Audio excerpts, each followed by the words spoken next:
I'm having trouble with the framing device for the new video. The what? You know, the stuff that breaks up all the different sections, gives people a place to pause and come back to if it's too long for them. Can't just do title screens? It's a big video, you know, I want to do something special. What's it about? It's about a developer whose games I really like. That's it? On April 4th, 2022, a game was uploaded to indie storefront itch.io. It was created for the 50th Ludum Dare Game Jam, a biannual, open-to-all celebration of game development where participants are given just 72 hours and challenged to create a game from scratch based on a particular theme. Past themes have included concepts such as ancient technology, start with nothing, or enemies as weapons. For this, the 50th Ludum Dare and the Jam's 20th anniversary, the theme, rather aptly, was delaying the inevitable.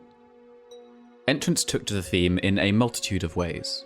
Some featured a constantly decreasing game clock, or ever stronger waves of enemies, or a futile fight to keep allies standing. But this entry took a different tack. In cheery corporate speak, the download page stated, "Claim your free BitBuddy, trademark, today."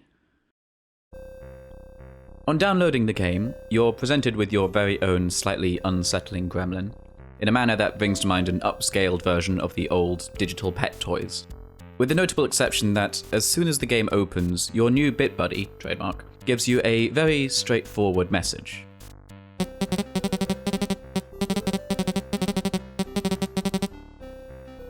Should you call their bluff, which apparently around half the players who downloaded the game did, or should you end the game accidentally by crashing it, say, the game follows through. That's it. Game over. No second go. This is all you get. If instead you decide to stick around, you get to enjoy a few activities with your BitBuddy, trademark, as they ruminate on their fragile existence. They attempt to entertain you, all too aware of the power imbalance as you could end their life at any moment. You even spend a brief moment of serenity together. But eventually, no matter how careful you are, you and your buddy must confront the inevitable. Your free trial expires, and you're forced to bid farewell.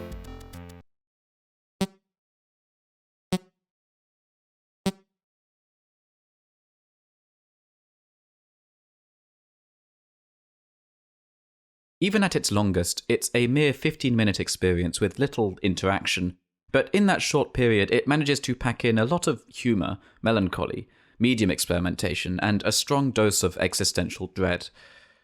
Which is all par for the course when you consider that this Game Jam entry came from the mind of Daniel Mullins.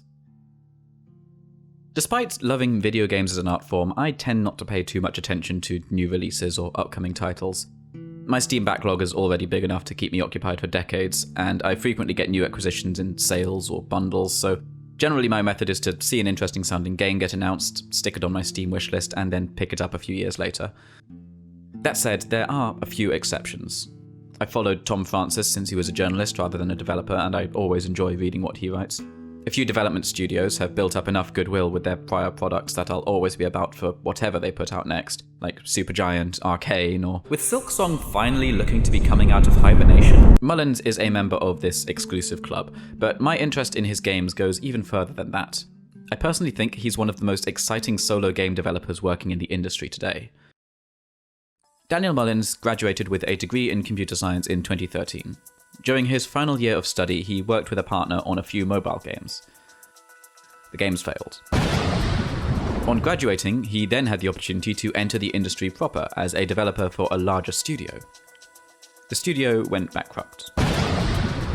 So Mullins decided to take the opportunity to make a personal project and put together a Kickstarter for his first true solo game, a darker spin on Pokemon-style monster collecting and battling creatively titled Catch Monsters. The Kickstarter failed. While this unfortunate series of failures and setbacks was happening though, Daniel continued to experiment. He took part in game jams, in particular Ludum Dare, which had already cemented itself by that point as one of the most well-known of its kind, but also others. Looking over Mullins' personal itch.io page is a look back through history. You can go back to the very beginning and see the sorts of things he was coming up with fresh out of university. They're all over the place. The oldest chronologically feels like a Flash game from the early days of Newgrounds. As we progress through 2014, we find a sinister fishing game, a strange pogo stick combat curio, a puzzle twist on Dr. Jekyll and Mr. Hyde. Then, in the final months of 2014, we find Pony Island. The theme for Ludum Dare 31 was all on one screen. Mullins' entry was weird and experimental, and immediately caught the interest of many. It scored highly in several of the competition's various rankings, and even expanded beyond the scope of the Game Jam. Zoe Quinn rated it as one of the best free games of the year. Buoyed by the positive reception, Mullins decided to take his experiment and turn it into something with far greater scope. He'd found a new programming job with a new company, but in his free time over the course of 2015, he continued to experiment and expand.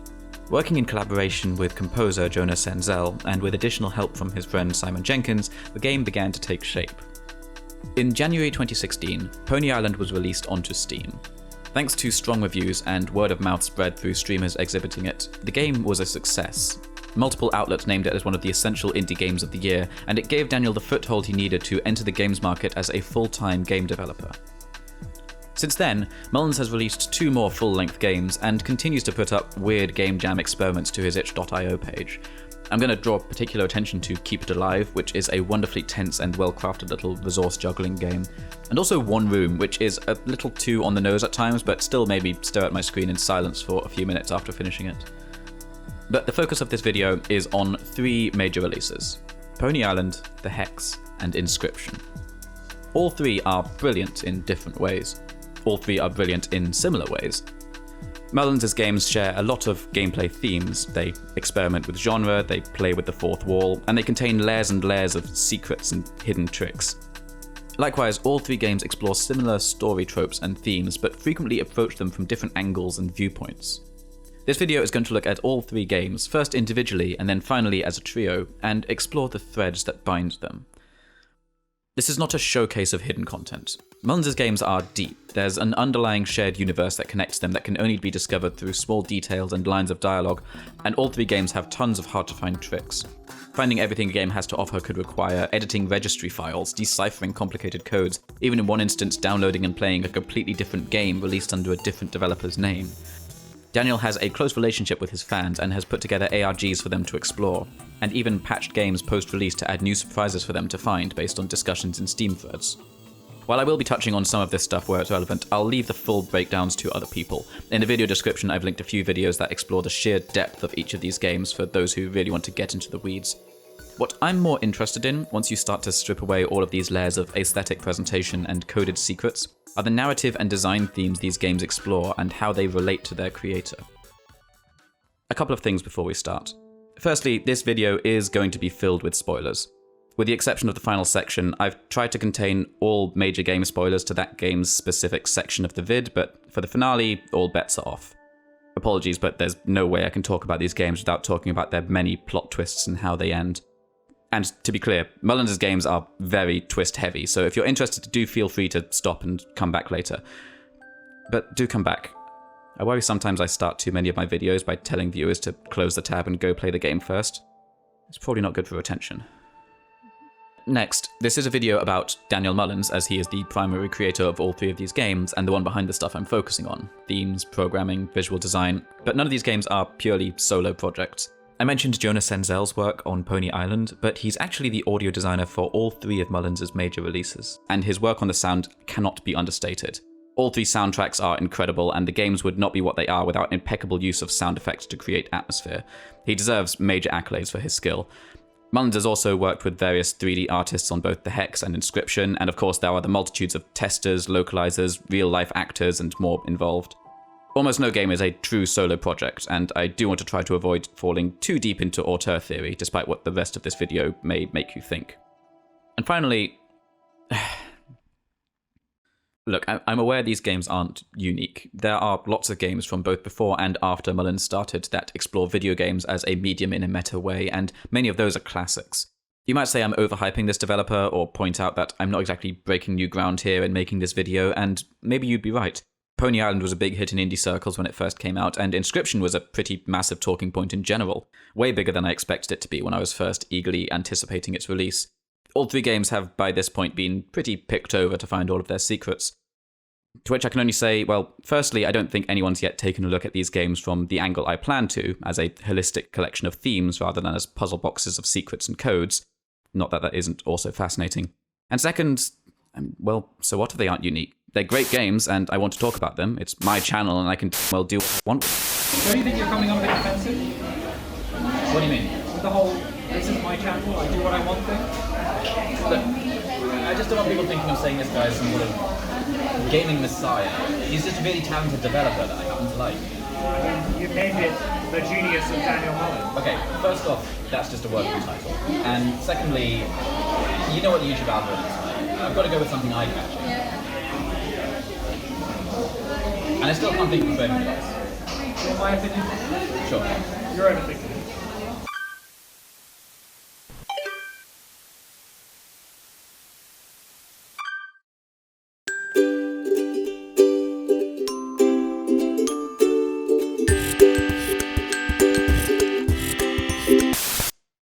In 1981, when video game arcades were at the height of their popularity, rumours abounded of a rarely seen cabinet that appeared for less than a couple of months in arcades across Portland, labelled Polybius. Look, I swear I'm going somewhere with this. Whispered tales about the game's flashing, hallucinogenic gameplay claims that it caused seizures, amnesia, loss of identity, that it was a psyop created by shady men in black to gather data, or perhaps even find unsuspecting test subjects for nefarious purposes. In reality, this was all a lie. Not just the game itself, but even the rumours of it. The legend of Polybius was actually fashioned about 2 decades after 1981 at the turn of the century, most likely by arcade archivist website coinop.org to drive traffic, as Stuart Brown explored in an excellent investigative documentary a few years ago. But as an online urban legend, Polybius had lasting appeal, putting aside the fact that government mind control experiments aren't actually that far-fetched an inspiration after all.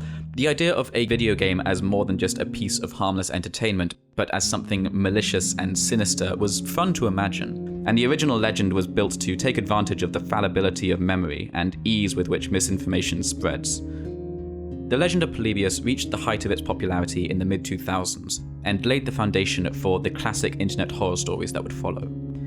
Just a few years later, during the early 2010s, creepypasta about haunted video games were all over the internet. Ben Drowned, Lavender Town, NES Godzilla. In contrast to Polybius, these stories went beyond games that were simply coded maliciously to being actively, impossibly supernatural. They were haunted, or sentient, or demonically possessed.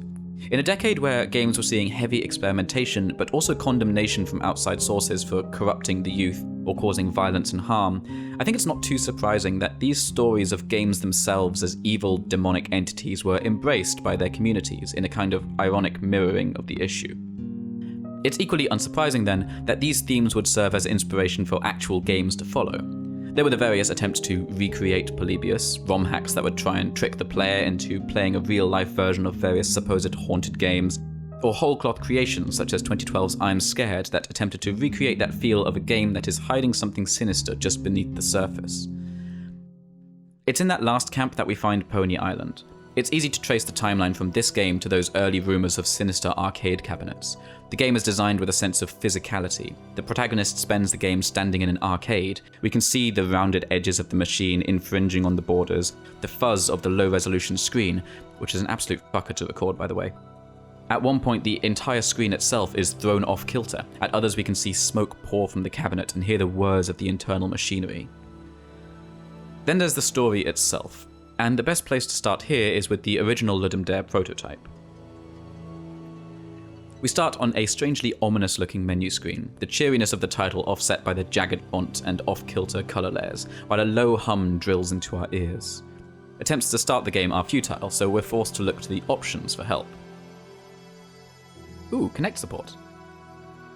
The only option that achieves anything is the one we need, but it still doesn't fully solve matters, and the mascots now look worryingly smug. Let's try the credits.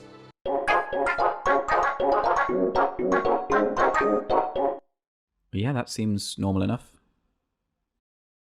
Back at the menu screen again. Oh, looks like the game's fixed. Actually, I think I have a Kinect around here somewhere. Maybe we should... Oh.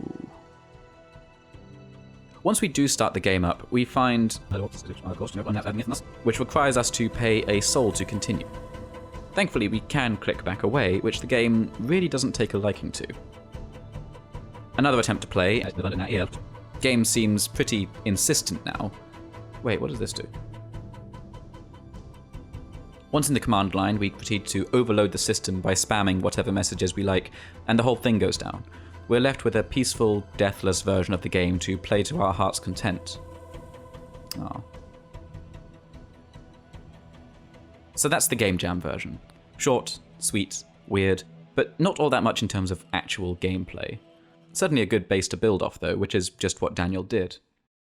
In interviews, Mullins has name-checked a few other games as inspiration for the development of Pony Island, notably Portal and the popular Flash game Motherlode, games which initially purport to be one thing but slowly reveal a malevolent undercurrent through play. Motherlode in particular also shares the distinction of having a very similar antagonist. Although, as you can tell from the Game Jam version, Pony Island tips its hand a fair bit earlier. Yes, let's get this out of the way right now. Pony Island is about playing a video game created by Satan. You play as someone whose soul is trapped inside a video game within some sort of afterlife arcade, and the only way out is by exploiting and hacking the inner code and destroying the work of the programmer, who is, again, literally the devil. Yes, this is an extremely silly premise. And yes, the game is aware of this, and treats it with just the right mixture of irreverence and straight-facedness to remain somewhat serious without tipping over into outright parody.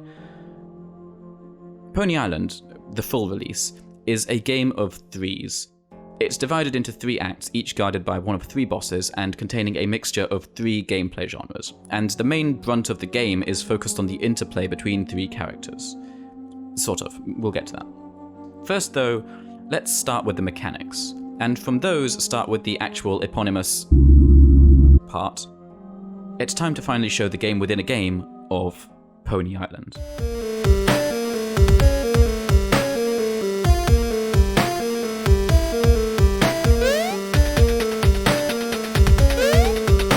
It sucks. The next mechanic, no, I'm just kidding. The side-scrolling segments of the game are deliberately styled to be amateurish, the kind of thing that you'd expect to come from a novice developer or, well, a game jam. It's all part and parcel of acting as a window into the creative abilities or lack thereof of the designer. The in-game designer, I mean, you know what I mean. As the main game progresses, however, Daniel finds ways to introduce new abilities and challenges such that by the end you actually have a pretty engrossing game in its own right. I particularly like these later sections with the glitchy enemies that crash the level if you hit them, which act as a way to provide further challenge but in a way to seem accidental in-universe. The next mechanic is the puzzles. These involve manipulating and swapping simple commands such as starts, stops, and jumps, generally in order to guide a key to a lock, or a butterfly to a home. This mechanic wasn't in the original Game Jam version and was created by Mullins for a few purposes. They act as an alternate form of actual gameplay, but more importantly as a way to provide a theme for the various times the player needs to root around inside the purported code of the in-game Pony Island. This was a tricky thing to get right, as Mullins has spoken of in interviews. When the entire point of the scene is that the player is in a place they shouldn't be, it's hard to give direct instructions without breaking the immersion. Daniel used a few tricks to make this work. The very clear visual information of a key and a lock, which stemmed from tester feedback, plus a very gradual increase in difficulty and careful introduction of new mechanics. He also sometimes includes comments and instructions in the fake code framing the puzzles, or sometimes even makes little meta jokes about the puzzles themselves.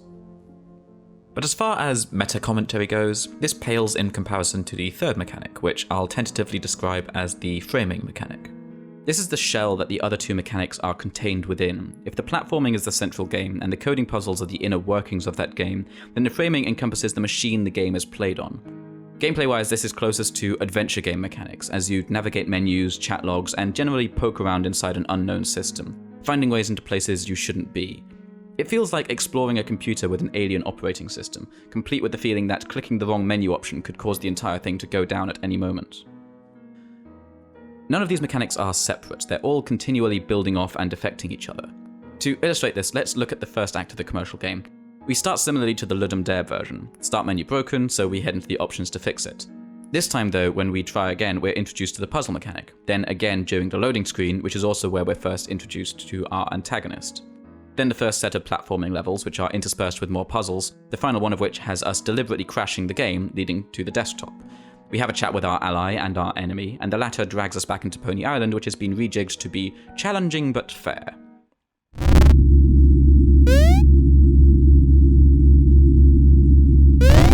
Yeah. Now we have to start poking through various menus until we can find our way to the salvation options, where a series of puzzles allow us to unlock the Pony Laser. We use this to get us through a few more platforming sections, at which point the big S-Man throws a tantrum and we face off against the first boss, Azazel. Ignoring the boss fight and various bonus challenges, we have 4 platforming segments, 6 code puzzles, and 4 framing sections. Given the platforming sections tend to be a bit longer than the code ones, and the framing sections are the most varied, the result is a constantly changing experience that never stays on one thing for too long, but nonetheless feels like it all links together coherently. The other 2 acts of the game feature a similar back-and-forth mix of mechanics. Act 2 centers around adventure mode, and has the greatest focus on the side-scrolling elements, ending with us outpacing the developer, cutting through the rushed work, and finishing with a fight against Beelzebub. As a final gambit, the man downstairs puts us in a many hundred-year coma, and we return to Act 3 to find the game with a completely new face. The damage we've already done is too much, however, and the game starts to come apart as we play it. The puzzle elements even start to get codified within the game itself as puzzle breaks, almost like our horned friend is trying to get the player to fix the game for him. It doesn't work. After the third boss, and trust me, we'll come back to him, there's a final chase sequence which is closer to an interactive cutscene, and the game ends with our soul finally freed. Wait, actually, let's zoom in on the use of the word "our" there. Pony Island has 3 central characters: the antagonist, Big Red, the ally, Hopeless Soul, and the player. However, as with most games, that last one could really be better described as 2 different people.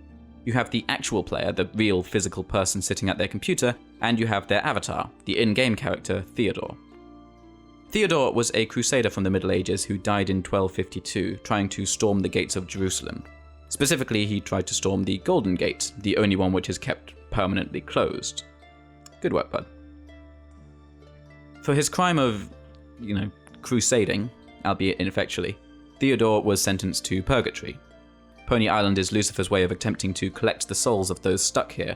The plot of the game is Theodore attempting to find salvation by freeing not just himself, but all the stuck souls.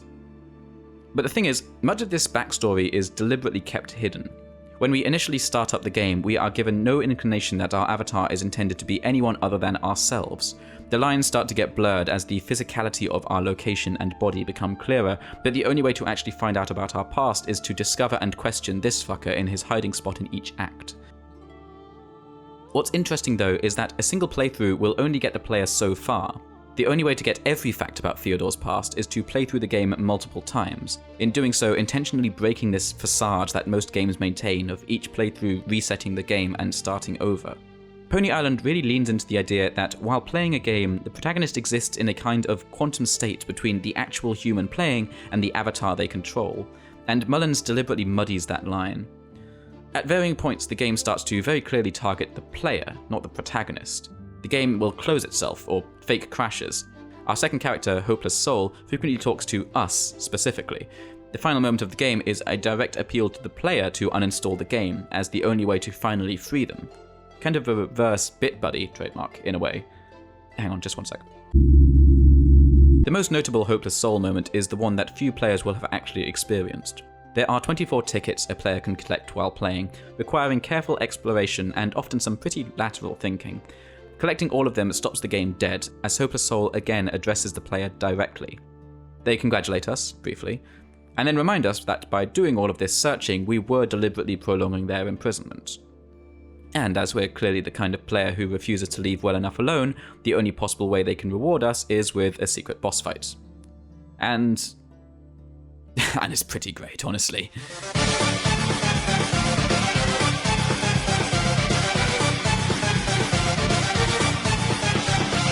And then it just ends. No final secret ending, no big reveal. The game doesn't even let you end things voluntarily, you have to Alt F4 out. This is your reward for 100% completion, for ignoring your ally's plea. A boss fight, and an endless void. I think it's notable that Pony Island was released just a few months after Undertale, a game that explored similar themes of player versus player character separation, and the power a player can have over a game's digital occupants. With Undertale capturing the public zeitgeist as strongly as it did, I think Pony Island was perfectly positioned to ride that same wave. This is also not the last time that Mullins will explore those themes himself, not by a long shot, but obviously we'll get to that. The final character we should look at is the game's overarching antagonist. Satan is a pretty interesting figure. Obviously there's the threat that comes with him being, well, Satan, and that threat does get reinforced in the very final scene of the game, but for most of the story he's actually pretty pathetic, acting more like a petulant child. Even when you deliberately cheat, the most he does is whine that you're not playing fair. His whole objective is to obtain the souls of those trapped in purgatory, but he does so through nakedly transparent methods. Obviously completely ridiculous and in no way similar to the current state of the gaming industry. The most telling moment of the Devil's character comes near the end of the game, where you have to dig through old discarded prototypes of Pony Island. It's notable for 3 reasons. First, it's funny as hell. Second, it's the best example in the game of some things that are going to be coming up a lot more in this video, which are the recurring themes of game prototyping and deletion of past work. And thirdly, in one of these prototypes you can find a credits page which is more of an angry screed. It's the best insight into the failing demonic developer, and it's honestly kind of sad. It paints a picture of someone who feels stuck in their forced role in life and just wants to make games about ponies. And I'll give this to him. He may kind of suck at game programming, but he's very good at creating AIs. As I mentioned earlier, Pony Island has 3 bosses, one for each of the 3 game modes. Azazel turns the programming challenges into a competitive turn-based fight, while Beelzebub is a more traditional side-scrolling boss. And then there's Asmodeus. Seeing as the final escape is unlosable and the fight against Hopeless Soul is so hard to find, Asmodeus can be thought of as the true final boss of the game, and I don't think it's unreasonable to say that his showdown is responsible for a great deal of the word-of-mouth hype this game received. Asmodeus is polite and cordial. He offers the player, not Theodore, the player, a simple challenge. A series of questions which, if the player successfully answers, he will defer to their prowess and surrender. What's the catch? Simple. If you look away from the screen, you lose. Well, that seems easy enough. I'm not sure what... Hang on, let me just check this. Huh, that's weird. What? Oh. Oh. Oh, you fucker. Asmodeus' boss fight is the moment where the game takes the 4th wall down completely. He tries every trick to beat you, ranging from visual distractions, audio tricks, and even the aforementioned fake game crash. The moment that made him particularly infamous is the very first question, during which he challenges you to write something vile and disgusting. And then, while he talks...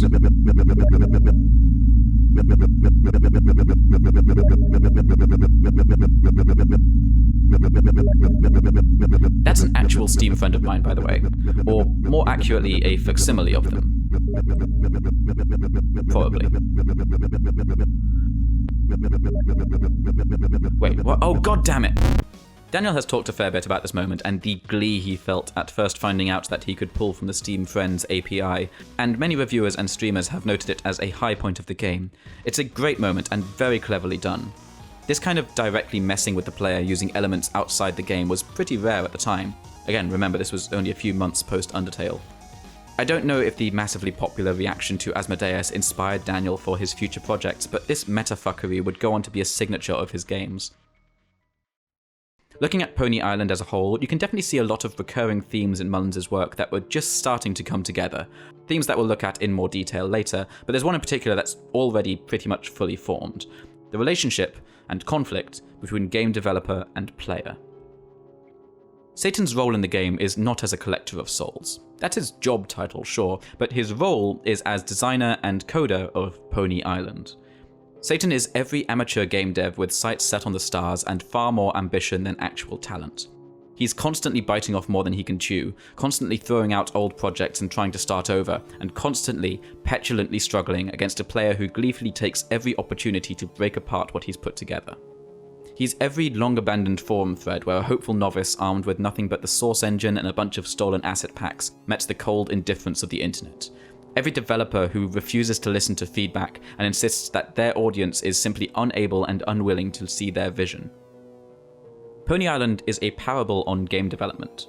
It's a story about what happens when the relationship between artist and audience passes beyond difficult into outright antagonism. It's a warning about treating your target demographic with contempt, and a reminder that trying to rein them in will just result in them fighting against you even harder. It's a reminder to comment your goddamn code. You might ask what Hopeless Soul is in this particular reading, and I think the answer to that is pretty clear. Soul is the one who aids you in breaking the game to the point of unusability, yes, but they're also the one who puts a capper on events even after that. While the nature of the game encourages the player to go back in even after finishing, to scour every nook, learn every past secret, Soul reminds the player that doing so does nothing but prolong their pain. They provide a boss fight for the completionists, but only out of obligation, and they deliberately give no reward for putting yourself through it. In effect, they are the voice of reason. They are there to be a reminder that in a story about player and developer at war with each other, there is no real victor save the player who finally walks away. There is no value to be had in dwelling in a toxic scenario, in going back to the well even after finally pulling yourself out. At the end of the day, the only winning move is not to play. So did you? Did I what? Uninstall games? No, I still had some footage to record, and there were some achievements that I hadn't got yet.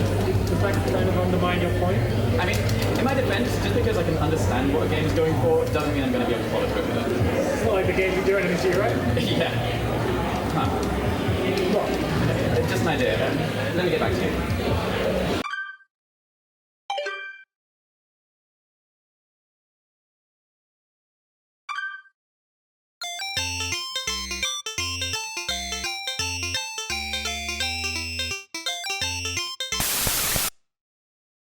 The success of Pony Island left Mullins in an interesting position. He was able to leave his job and make game development his full-time vocation, an impressive achievement especially for a first-time release. But Pony Island isn't exactly the sort of game that you can make a franchise out of, and Mullins found himself without a follow-up idea. In something of a panic, in his own words, he started putting together a new project. A weird pie-based combat game, actually. Okay, seriously though, I'm not going to throw shade at this. Game design is a process of experimentation, and I've heard much stranger pitches that turned out great. That said, I also don't find it too surprising that Daniel moved on from this project after only a month or so. It is interesting to note though that while we don't know all that much about this game, we can nevertheless see how parts of it were cannibalized for Daniel's actual next major release. The art style in particular, but Pi also plays a significant role in one character's storyline. Maybe a throwback, maybe just a want to not waste old models. Either way, an example of Mullins' refusal to let an old project go to waste, and his openness when it comes to discussing and displaying past experiments or failures. Keep that in mind for this section. Anyway, after scrapping Untitled Pi Project, Mullins did eventually find new inspiration that led him to create and release his second work. And let's not mince words here, commercially, The Hex is, by some way, the least successful of his creations. Honestly, I think that's somewhat understandable. It's a weird as hell game with a pretty strange art style, it's a bit saggy in the middle, and it lacks that immediate punch of Pony Island or the sheer aesthetic flair and strong gameplay hook of its follow-up. But on the other hand, it's also a massive shame because in terms of the story it tells, I think it's Daniel's strongest game, and it's the one in which the themes of his work shine through the clearest. The Hex is a lot of things. It's 6 or 7 genre experiments stacked on top of each other wearing a trench coat. It's a murder mystery where the murder doesn't happen until the end and you don't even know who's going to be murdered or when. It's a game about games and a game about the culture of games, but at its core, it's a story about the past. The game keeps Pony Island's theme of conflict between designer and player, but adds a third party to the mix, the game characters themselves. There was a bit of this in the previous game, and there's even a cameo in this one that follows on from that, but here that theme is front and center. The Hex, and I suppose by extension the shared universe that all 3 of Mullins' games inhabit, portrays a world where video game characters are sentient beings, with wants of their own, have jobs, have agency, have agencies. Given all this, it's probably not too hard to imagine what relatively recent smash box office hit gave Mullins the flash of inspiration that he needed. That's absolutely right, Quentin Tarantino's The Hateful Eight. No, really. Okay, lightning quick summary. The Hateful Eight is an unbelievably dark film set just after the American Civil War and features a group of terrible people trapped in a log cabin during a blizzard and very quickly turning on each other. The story is told through a variety of characters' viewpoints, and there's a strong mystery component as new twists and character motivations are revealed through flashbacks, asides, and general Tarantino timeline fuckery. I watched it when it first came out in 2015, and it is relentless. Like, seriously, I cannot stress this enough. Do not watch this movie if you are not down for over 3 hours of awful people being awful and killing each other in awful ways. I can't even say for sure if I liked the film personally, and I don't know if I'd ever want to watch it again, but I also can't say it wasn't one hell of an experience. What were we talking about? Oh, right, video games, yes. Once you know about the inspiration, it's actually surprisingly easy to see the parallels between the Hex and the Hateful Eight. It's a game about a group of characters all gathered in one location, in this case an inn, with a variety of hidden allegiances and secrets who are put on edge by an inciting incident, in this case a phone call. Just like the Hateful Eight, almost every character knows more than they're letting on, and just like Hateful Eight, the story is told in non-linear fashion through heavy use of flashbacks. These flashbacks are warped through the character's own recollection, which means the exact veracity of them gets fuzzy. In particular, we experience not only the characters' games, but also the surrounding communities and fan reactions through external elements bleeding through. This allows each flashback to serve a dual purpose. Not only do they tell the character's story, but they also comment on and explore the relationship between a game and its audience, and the various cultures that spring up around games as a medium. Each one also plays as a completely different genre of game. Daniel has spoken in talks about how he tried to have a mix of both head and hand genres. Between each flashback, the present-day plot progresses in its own unique adventure game style as you explore the inn, solve puzzles, and uncover secrets. And there are a lot of secrets. Pony Island definitely has its fair share, but Mulland really kicked things into high gear with this one. There is an insane amount of hidden stuff that you can find, ranging from plot teasers to hidden dialogue to an entire alternate ending of sorts. Some of these will be relevant here, but for the rest, check the linked videos I spoke about earlier. As the plot progresses in classic murder mystery fashion, we start to learn the connections between these characters, and as their stories start to tangle together, the mechanics and genre change-ups start to do likewise. It all comes to a head by the midpoint of the 5th flashback, and the game from that point to the credits is just a non-stop series of backstories, reveals, and twists. There's no better way to really explore the themes of this game than by looking at the plot and the stories of the 6 characters in sequence, starting with everyone's favourite animal-themed spiky mascot, Sonic the Hedgehog. Sorry, I couldn't resist. In the present, Weasel Kid is basically the equivalent of a washed-up child star, and also kind of an asshole, although can't really blame him, he's been through a lot. As far as references go, Weasel Kid is probably the most on the nose in the game, right down to his particular flashback storyline.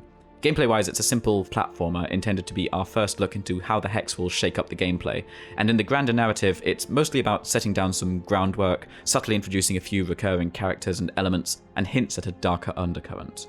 It even sets up the company Game Funa, who are more of a background presence in this game but a major player in Inscryption. We can also see that Daniel still can't resist extracting info from the player's own account, and it won't be the last time in this game either, although the Hex mostly uses it for flavour rather than anything as ostentatious as Asmodeus' fight from Pony Island. The bigger focus of Super Weasel Kid's section is about his own specific journey, and in particular it explores sequels, franchising, and the desperate chase to capture that lightning-in-a-bottle feel of the early years. Over 3 stages, we see the Weasel Kid franchise go from a cheery, kid-friendly platformer series to an edgy, more radical sequel with combat for some reason. And then the inevitable, quickly cashed-in, glitchy mess as the original creator checks out and sells off the license. Like I said, the parallels are pretty obvious. All that's missing is for the last section to also be in 3D. Although I will say that the edgy sequel moniker can definitely be given to a hell of a lot more franchises than just this one. The stages also mix in fake Steam reviews as platforms or obstacles that give us a look into how the franchise was received both at the time and in hindsight as an object of nostalgia for the fanbase. I think my favourite moment of this flashback is partway through the 2nd stage, when the first negative reviews show up and cut right through the stage's soundtrack.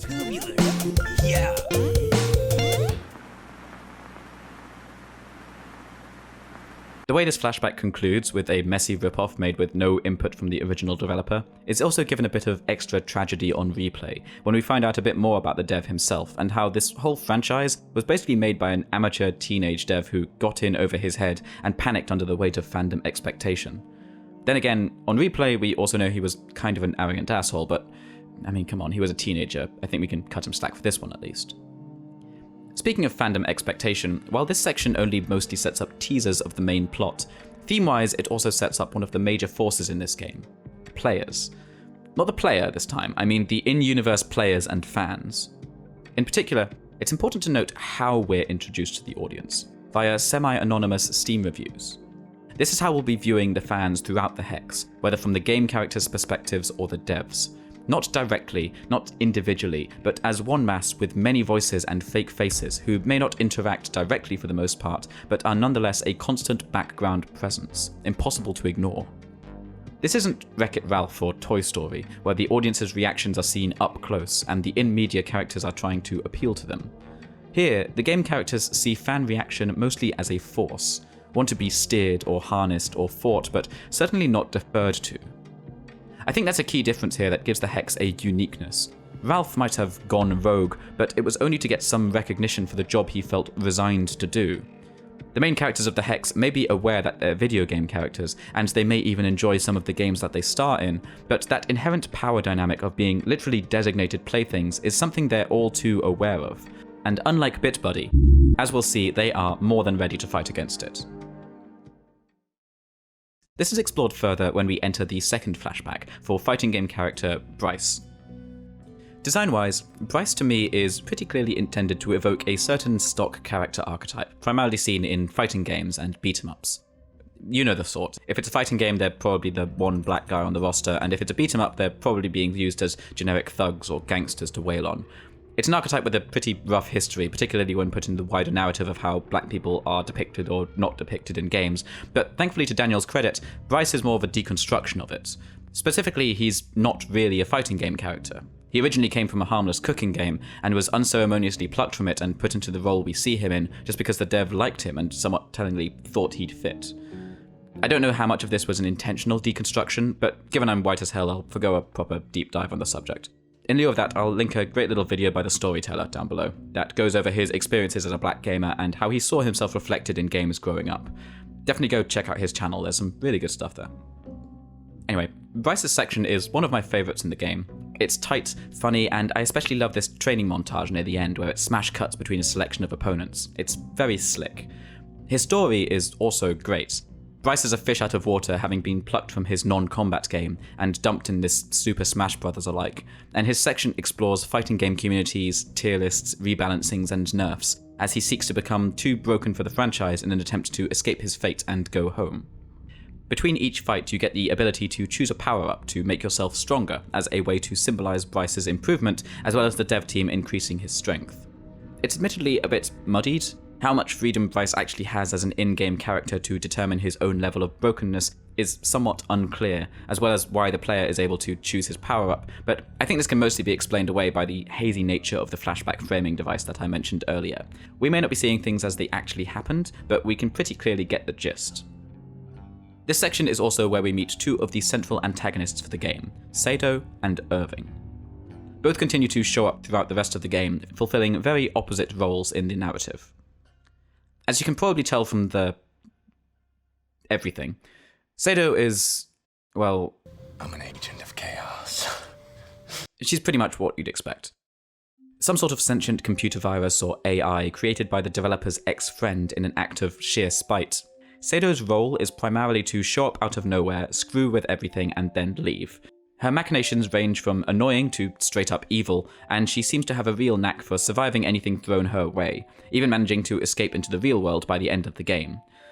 Sado's fun in a chaotic evil silliness sort of way. I'm an agent of chaos. But if she was the only antagonist for the game, it would honestly get pretty tiring. Thankfully, she's used relatively sparingly, and more time is given to the other, much more interesting main antagonist, Irving. Irving is the control to Sado's chaos. Initially introduced as the head of the GameWorks agency, it's only right at the end of the game that we discover what he really is. A helper AI packaged with a game creation kit that the dev used for all of the games the protagonists come from. Think Clippy, but evil. Eviler. As the one effectively in charge of the game world itself, Irving rules it with an iron fist and generally acts as the hand of the developer, carrying out their wishes whether they specifically ask for them or not. Even as things start spiraling out of control both in the game and in the real world, Irving is the one desperately trying to hold everything together, by force if necessary. Or frankly, even if not necessary. To be clear, while this sort of objective of stability might seem noble at a glance, it's obvious from the very first scene that Irving is a dictator, trying to hold together a failing system. Within the game world, Irving is the upholder of the status quo, constantly attempting to drag things back to this theoretical society in which every NPC shows up and performs their role without thought or question, and the wishes of the game characters themselves on whether they want to play the part they're given are completely immaterial. This is a fundamentally immoral society. The unfortunate inevitable endpoint that comes when you have this idea of fictional, controllable characters having agency and take it to its natural conclusion. And Irving almost seems to revel in it. While the main characters fight against their roles in passive, violent, and Extremely violent ways, the system they fight against is one in which they have no free will to follow their own desires, just mindless cogs in a grand machine for the amusement of an audience completely removed from their plight. So yeah, Irving is basically late-stage capitalism. Before we get back to the plot, there is one more comparison that I want to draw between these two antagonists, a symbolic one. In a way, both characters are embodiments of what can happen when game development, or really any artistic pursuit, gets taken to an unhealthy extreme. Sado is the result of the destruction of a key friendship, and her chaotic, violent, and unpredictable nature feels fitting as a symbol of what happens when you put your creative work over the important friend or family relationships that keep you grounded, keep you from isolation and hostility as you shut yourself off from society. Irving, meanwhile, is a symbol of rigidity. He stands for inflexibility, a stifling of the creative process, and his insistence on maintaining the developer's supposed wishes no matter how much everything goes to shit can be seen as a stand-in for the results of refusing to divest from an original vision, even when it would clearly be better for the project, or even for the artist. In other words, Sado is what happens when you refuse to listen to those around you, while Irving is what happens when you refuse to heed the warnings of the work itself. Irving takes the antagonist role for Act 3 of the Hex, while Sado is the villain for Act 4. They both show up in Act 5 as everything goes to shit, but that comes later. For now, let's start with Part 3, Chandrel. Chandrel's section is one of the longer and slower ones, a natural result of the turn-based RPGs it mimics. While it's a bit saggy in the middle, overall I think it's easily the funniest section, with a ton of great dialogue and kicking off with one of my favourite moments in the entire game. Okay, we need some setup for this. We start in the typical old-school RPG fashion, with our character lying in a glade being woken up by the requisite fuzzy, adorable mascot character, who just insists on showing us the ropes with what's sure to be an interminably long tutorialized intro sequence.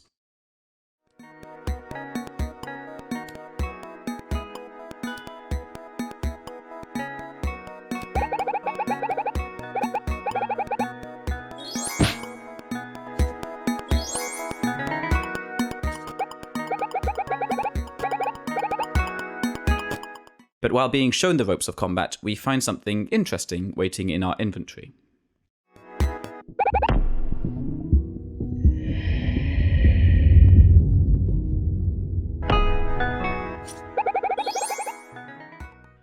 And as things proceed in an inevitable way,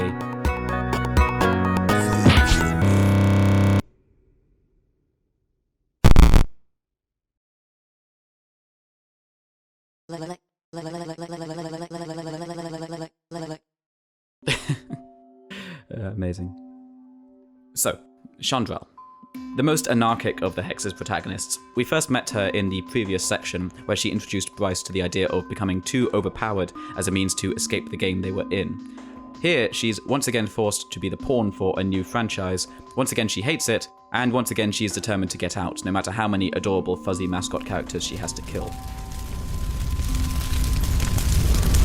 Okay, wait, sorry. I have to take another sidebar here because there is one thing about the Hex that does bug me. How the fuck does death work in this universe?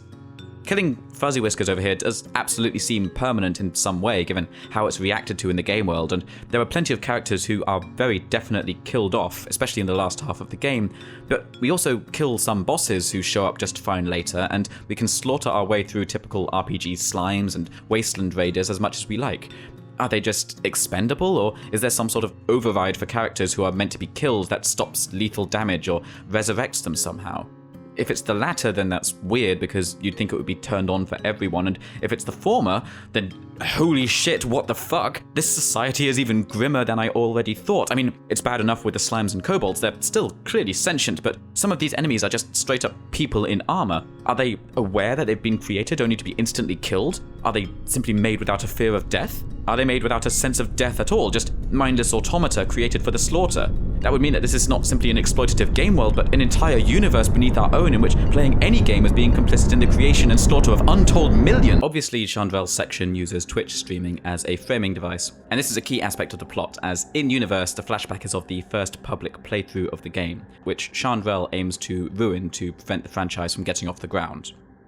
With the exception of a couple of very fun moments like this Sphinx boss, it's mostly background detail though, and this section doesn't really feel like it's making much of a commentary on streamer culture. No, what Chandrell's section feels more of an exploration of is the grime and muck of game programming, the work that goes into making the outward face run smoothly while hiding the hacked together mess that holds it all up. To break the game, Chandrell uses every glitch and trick available to her, exploiting bits of the game that were used by the devs as workarounds or patches. There are even some more well-hidden bonuses for the investigative player who decides to follow the example and poke at the boundaries of the game themselves. Oh, also Chandrell is helped by a purple fart demon. Probably should have mentioned that before. Technically, I suppose Valamir could be considered one of the Hex's villains, but really he's just the villain of Chandrell's game, who she teams up with, and who proceeds to then get lodged in her head afterwards as a punishment for both of them, and story-wise to provide a reason for her to be at the inn. No, like I said, the real villain of this section is Irving, and I love how his boss fight is the first instance of the Hex's many genres mixing together, as his boss fight suddenly starts using the fighting game mechanics halfway through. That's very clever, and it makes sense given the way that Chandrell was set up as a fighter in Part 2. While our other villain doesn't show up here, her creator's fingerprints are all over Chandrell's game. This isn't technically the first time that Carla has appeared, but that was a blink and you'd miss it moment in Act 1. Here though, we find little notes and elements that she left in. On a first playthrough, you might even get the impression that she's the lead dev on the game, but either way, it's clear the amount of influence she had. As we find out later, this was the final game that she and the main dev worked together on, and they had their major falling out during this. While Sado was created for the previous game, Bryce's, I wonder if this was the moment that Carla decided to properly unleash her, as it were. Speaking of Sado, let's look at her moment in the spotlight, the fourth flashback, featuring Rust, who from the off seems to be not quite all there. Rust is easily the most tragic figure in the entire game, and while his section gets off to a slow start, again in part due to the turn-based genre it imitates, it more than makes up for that with a fantastic second half.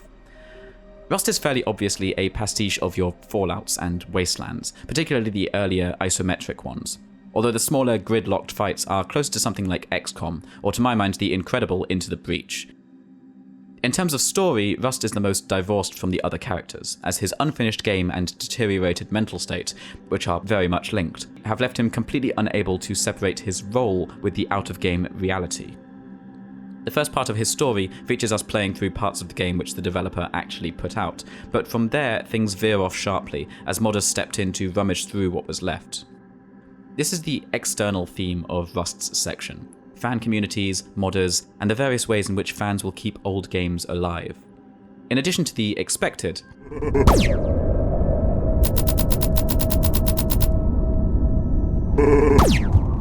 I love the addition of this cheat engine add-on that the players have the ability to mess with at will.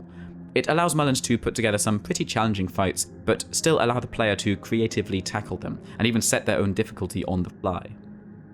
But even this modding section is really just a prelude for the final third of Rust's segment.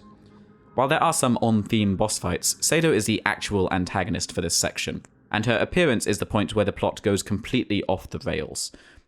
Given what we know about Sado, I'm an agent her appearance here is also somewhat interesting. of chaos. I initially assumed she independently decided to show up and target Rust just for her own amusement.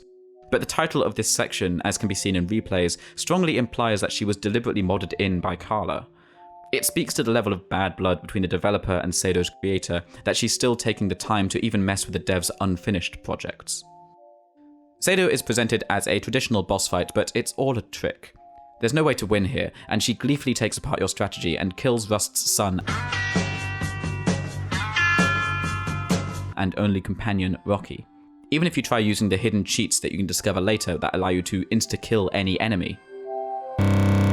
After this, we're treated to an extended segment following Rust's madness as his grief completely disconnects him from reality, which is compounded by the steadily more unhinged nature of the mods surrounding him. Like I said, this section and Rust's segment as a whole don't really have that much bearing on the greater plot, but honestly, it doesn't really matter because, god, this whole final third is just fantastic. It's fast-paced, surreal, and unpredictable, and honestly just fucking tragic. Rust, despite his initially suspicious persona, is by far the saddest story in the entire game.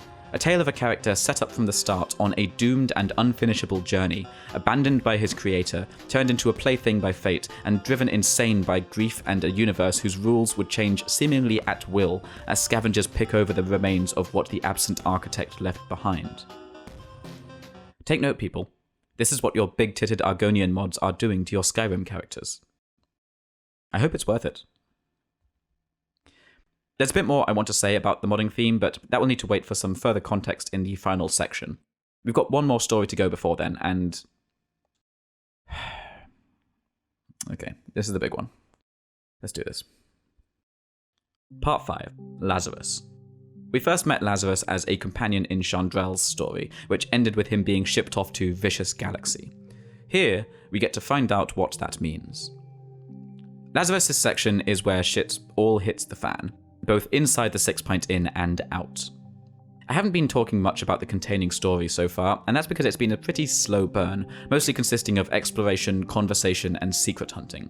There's been a constant underlying threat throughout, though, hinging on that whole murder mystery and a slow reveal that so many characters have come to the 6 Pint Inn as a form of escape or sanctuary, all seemingly drawn here deliberately. But now it reaches boiling point with the re-emergence of Irving and his reasons for being here. Meanwhile, in the past, we catch up with a few old faces. Lazarus' section starts off as a mixture of a top-down shooter with some puzzle elements. It's fine, but there's something a little off. Notably, this is the first time that there's been no external commentary regarding gaming communities. No Twitch chat, no mods, no Steam reviews. Even if the player doesn't pick up on it, I feel like the lack is subliminally influential. After so much random background chatter, it lends the whole affair this underlying eerie stillness. For the first time, we're completely focused on the game and the story contained within, with no distractions. But honestly, for all it's been built up, Vicious Galaxy isn't that bad. It's violent, sure, but it still feels like a pretty standard alien-killing affair. And also, Irving's there. Wait, what? Oh. Oh, crap. Oh my god, they're civilians.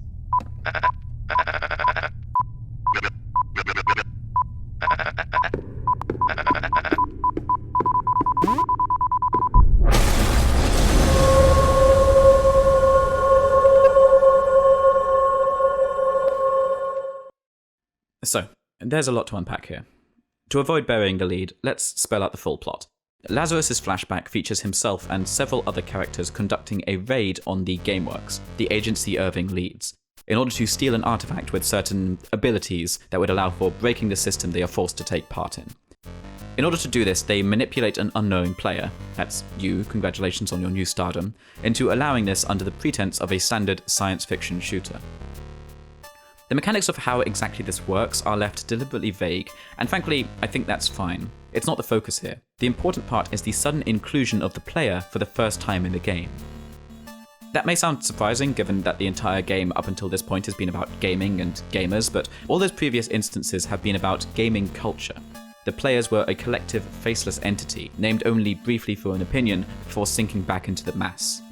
Here though, the player is addressed directly, on a one-to-one basis. We're suddenly made aware of our position in the narrative, of that player-NPC relationship that's been simmering in the background the whole time. It's a sudden reversal. For once the player is the one being manipulated, made to do something unbidden. We're given a taste of how these characters felt being forced into these unwanted roles. It's pretty damn clever. And at the same time, I mean, this is terrorism. Let's be honest about this. It's an act of terrorism. It's a reaction to societal and structural violence, but it's still conducted via violence against innocents. Do you see why I was so concerned about how death works in this universe? From here, this section switches to a complete mashup of genres. Both the puzzles and combat swap between the top-down shooter style and Chandrell's compressed RPG sprites. We go through a few callbacks and puzzles, a frankly incredibly annoying lift sequence, some more callbacks, and then...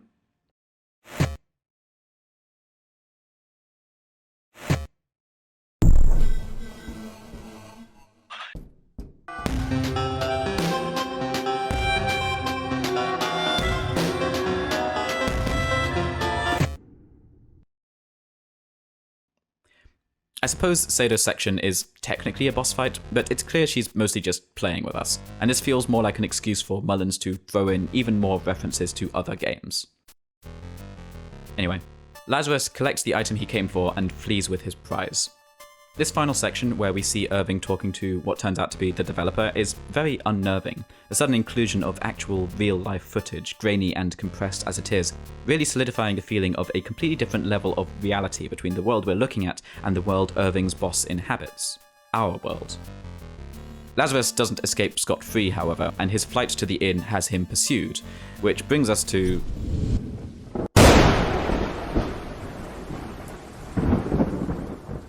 well, that was nice and easy. We have the answer to our initial question, the murders happened and been solved all at once. Looks like we can call it a day.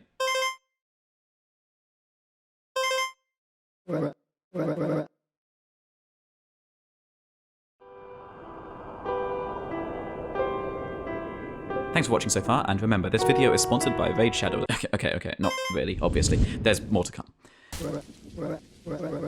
After all this, there's been a pretty vital character that's still yet to be explored. No, not them, actually.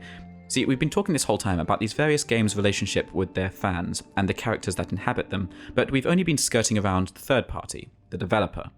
It's time to change that. Let's talk about the unfortunately named Lionel Snill. Despite having played his works all game, Snill has been something of a mystery. Any comments we see from the development side have been from Carla or from company spokespeople. Even if we try to take the games as being reflections of their creator, as every piece of art inevitably is, we don't learn all that much. The games these characters inhabit are pretty trope-heavy genre fare, or tonal mashups, or complete fabrications. The closest a game gets to feeling like a true reflection of its creator is actually the first one, and that's because it was the only one made solo, with nothing much to prove, and inspired from the developer's real-life pets. This all changes with the final game, Walk. Naturally, this is an emulation and pastiche of walking simulators like The Beginner's Guide or Gone Home. Walking sims are interesting. The name was first invented as a pejorative during the early days of the genre, with things like the original Dear Esther source mod or the RPG Maker game To the Moon. Games that used the medium primarily as a way to tell a narrative over providing challenge, and which created an entire cadre of snide assholes who insisted on building walls around their idea of what deserved to be considered a game and what didn't, angrily raging against any developer who dared to try narrative or game design experimentation in a way they didn't like. I know, it's hard to believe that a gaming community could be so hostile, but it's true. Like so many of the best names for things, the moniker of Walking Simulator became embraced as a perfect encapsulator of the intended effect. And in the intervening years, the genre has spawned some of the best games of the last decade, as developers explored how interactivity could be used to enhance or expand upon a narrative. Walk doesn't really do any of that. For one, it actually has gameplay, and for another, it's intentionally set up as being exactly the sort of pretentious nothing that detractors of the genre believed it to be, which is fitting for its creator. See, Walk is Snill's idea of a personal autobiography told through vignettes of his own developer journey, which we get to play through, with developer commentary no less. Right. This is Lionel Snell. If you're hearing this, it's because you turned on the developer commentary for my latest game. This is the first time we've actually heard a human voice in this game, by the way. It's a bit jarring, intentionally so, and it makes it clear from the off that this section will be about the real-life human behind the games. And the thing we learn very quickly about said human is that he is, frankly, a prick. He's an emotionally stunted man-child with an enormous ego and a penchant for mistreating his friends and, once obtaining a company of his own, the workers under him. To a certain extent, that could be considered unsurprising. As I mentioned way back in the Super Weasel Kid section, and as we find out in Walk, Snill's first big development success came when he was a teenager, coding in his bedroom. And that sort of meteoric rise to wealth and prominence, and the pressure to follow it up, is bound to mess up a developing mind. While that certainly doesn't excuse the shitty things he does, it does make him a bit more of a tragic figure. Walk might primarily be a pretentious mess, but the underlying story it tells is still an interesting one, largely because it gives us context for everything that came before. The story is also bound together with a clever little puzzle mechanic. Not to be confused with this puzzle mechanic. I'll summarise Snill's story quickly. After Super Weasel Kid broke out and he eventually sold the rights due to too much pressure for the sequel, Lionel went on to create the Combat Arena franchise, which he also sold after the first game, burnt out from constant balance patches and the stupidity and immaturity of gamers. Carla remains unseen in this section, but her input is still key. Snill then planned to create the Tales of Legendaria franchise, but due to sabotage by Carla, with whom his relationship had collapsed, the game tanked due to the opening day stream containing game-breaking glitches. That's the story he tells anyway. We as the player know differently. Out of pocket to a ridiculous degree, Snill fled with the employee severance packages and tried to begin again from a one-room flat in the desert heat. The work just wouldn't come together, however, and the new game idea was left unfinished. I mentioned back in Rust's segments that I wanted to come back to the modding theme of it with more context, and this is why. You can't fully evaluate Rust's story without fully understanding the level of conflict between Snill and his game communities. We get bits of this from the background articles in Rust's story and pick up more from the way Lionel spoke of his players while making balance patches, but this section makes it clear that Lionel treats his creations as a singular, pristine vision, and treats any kind of mods as akin to sacrilege. He's an auteur, or at least he sees himself as one, and even when leaving a game as an unfinished failure, he would rather take it down completely than let anyone else try their hand at fixing it. Remember how I spoke of Irving being a symbol for rigidity and a forced adherence to your own singular vision? This is Snill having fully gone down that path. Anyway, we actually get a bit of a look at how the real Vicious Galaxy plays out at the end of all of this. And then a final puzzle, which definitely did not take me an embarrassing amount of time. Shut up, Lionel! And then, as befits a game like this, the incredibly pretentious award ceremony. Well, that was certainly eye-opening. Really, Walk serves as a mirror of the game that just preceded it, a reminder of the way that the characters that we've been controlling were at the end just playthings of a completely unknowing, self-obsessed narcissist. It's a tragic finale dressed up as a self-aggrandizing and parodic one, but it works as a capper. This is Lionel Snill, signing off. Did you get all that? Alright, good. Let's get out of here.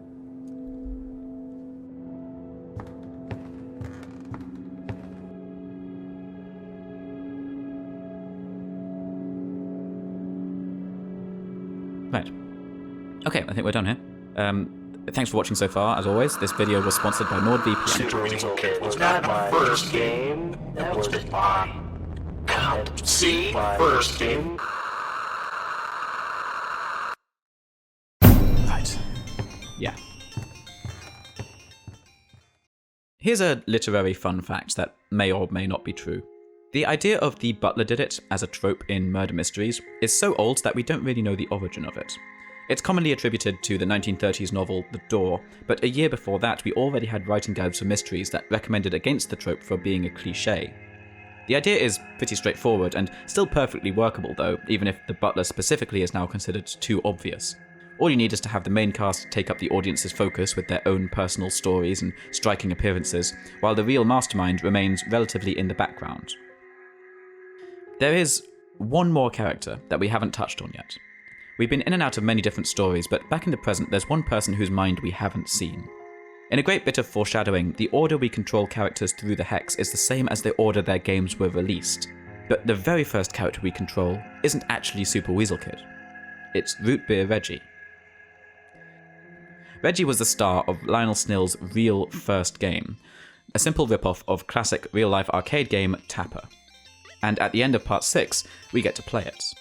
But actually, you know what? Just describing this section doesn't really do it justice. I'll let the game take over from here.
I love this scene.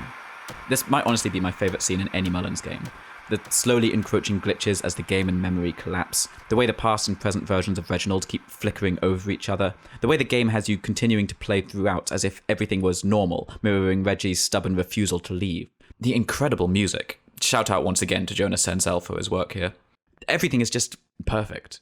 And of course that brutal finale. It's amazing how a 2-frame pixelated animation and a simple staticky impact sound effect can combine to be so much more than the sum of their parts.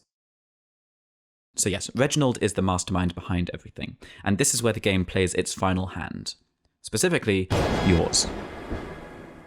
After establishing previously that the link between these characters is more than just one way, you are now directly invited to be the final piece in the ritual that's been coming together all game.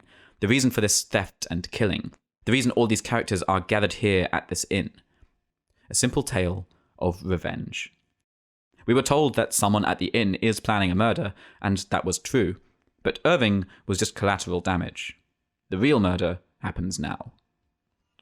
I've already spoken about how Mullins' games take cues from classic internet horror stories. While the other two games are more generally thematically inspired, the Hex's ending probably feels the most like it was ripped from one of those internet tales. The video game character reaching from the screen to destroy his creator, the one he blames for everything. Played, naturally, by Mullins himself.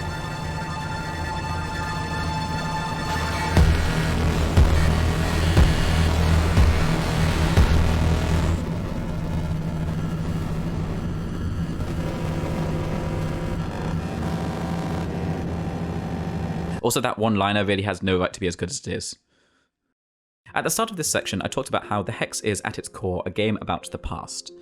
The characters are all at the inn because of past actions, whether fleeing, sheltering, seeking help, or... Actually, I guess we'll never know about them because they can't actually talk. More so than that, though, the plot of The Hex stems from the past refusing to die. The inciting incident is Snill attempting to hide his amateur past project, and the story itself is a long-term tale of revenge due to the damage that attempt caused. Not that Snill could know this, of course. From his point of view, he was just tidying up his public image and deleting or locking away some old code.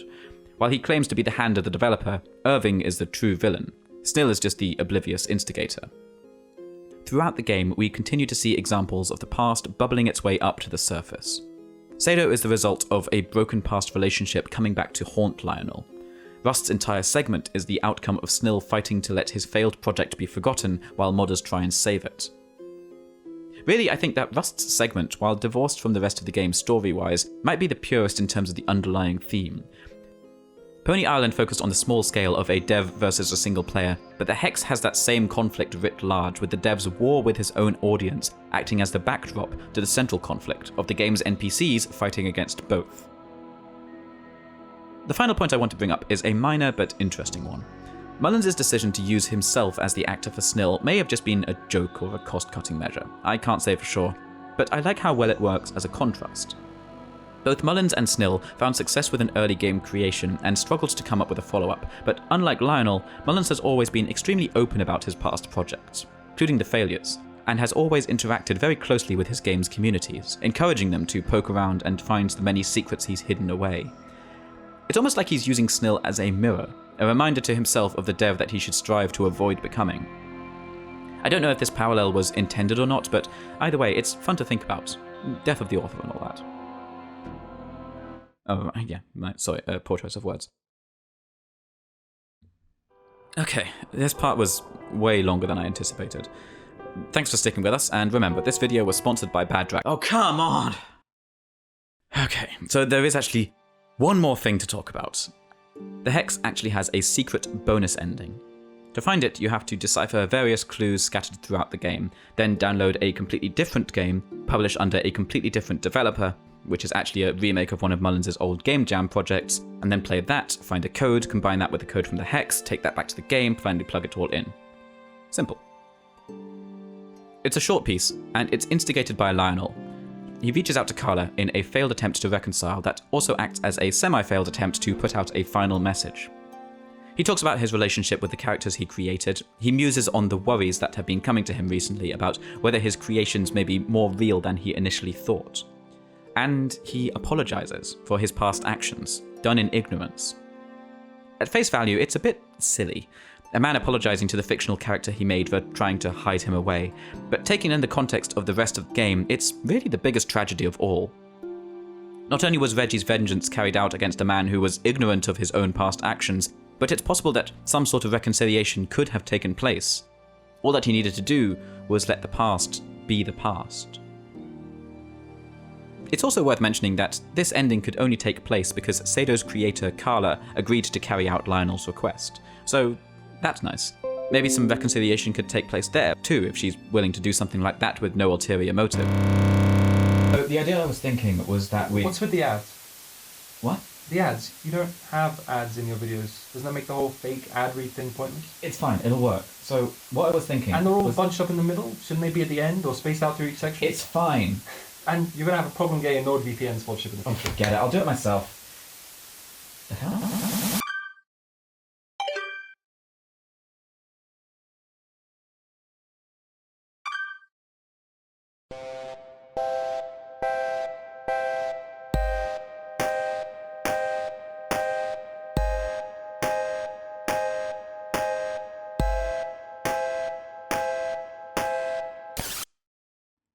Okay, this section needs some greater context, I think. Card games have been one of my obsessions for as long as I can remember. Something about seeing collectible pieces of paper with cool pictures on just flips a switch in my brain and immediately grabs my attention. As a kid, I would constantly be designing my own cards that combined this interest with my other big love, monster designs. Sometimes these cards were intended to be part of an actual game, sometimes I just designed them with the idea that the collecting itself would be its own reward. I obsessed over Pokemon, Yu-Gi-Oh!, Magic the Gathering, not really having anyone to actually play with. I instead played and replayed handheld game interpretations, or spent hours at a time browsing through random Magic cards online, reading discussions and slowly becoming immersed in the intricacies of card game design, as well as the cool monsters. In university, I discovered online CCGs. I started Hearthstone fairly close to the first ever expansion release, and then once that started to get a bit boring, I found Eternal, the online Magic equivalent, before Magic actually made its own. Well, one that didn't cost a premium to join anyway.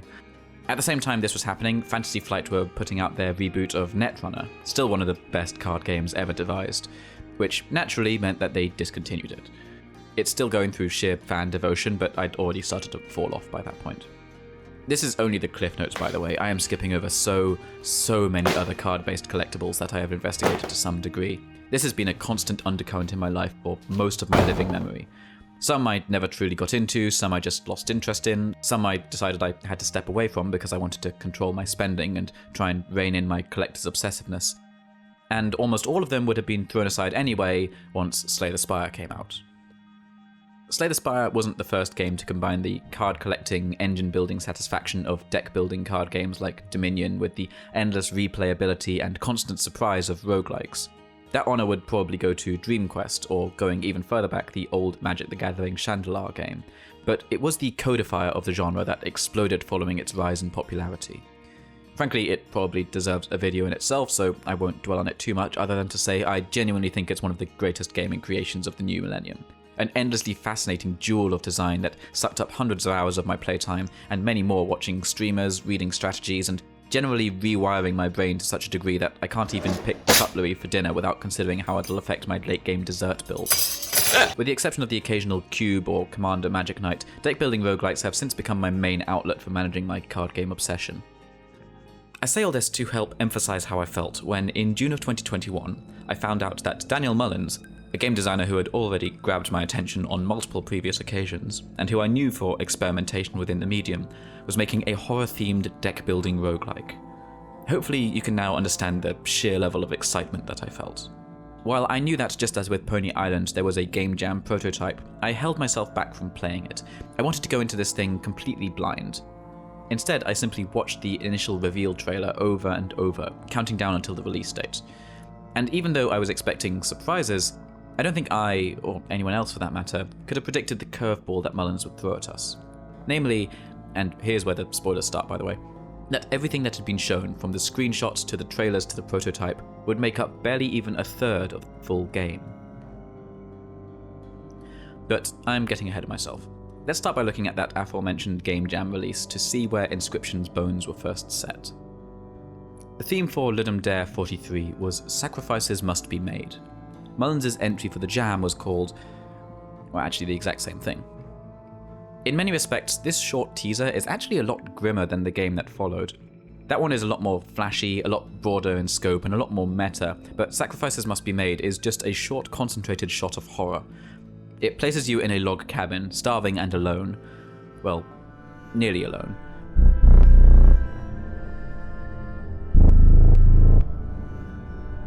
Facing against a mysterious stranger for the right to eat. You play a simple card game against him, in which weaker units must be given up to summon stronger ones. Points are awarded through damage, which is tracked by cubes on a scale, and in the last couple of rounds you get the chance to tip the scales in fairly graphic fashion.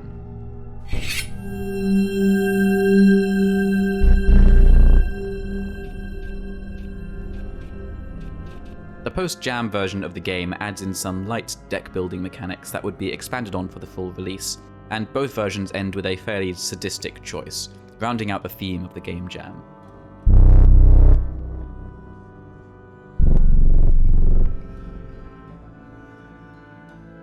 I'll talk more about the actual card game design properly in a bit once we get to the main game, but the key thing here is that from the very beginning, one of the major themes of Inscryption was sacrifice, and we'll be seeing that crop up a lot as we open up the game proper.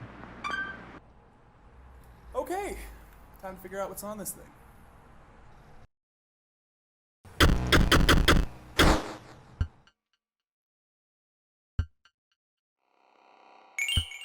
This part of the video was tricky to put together.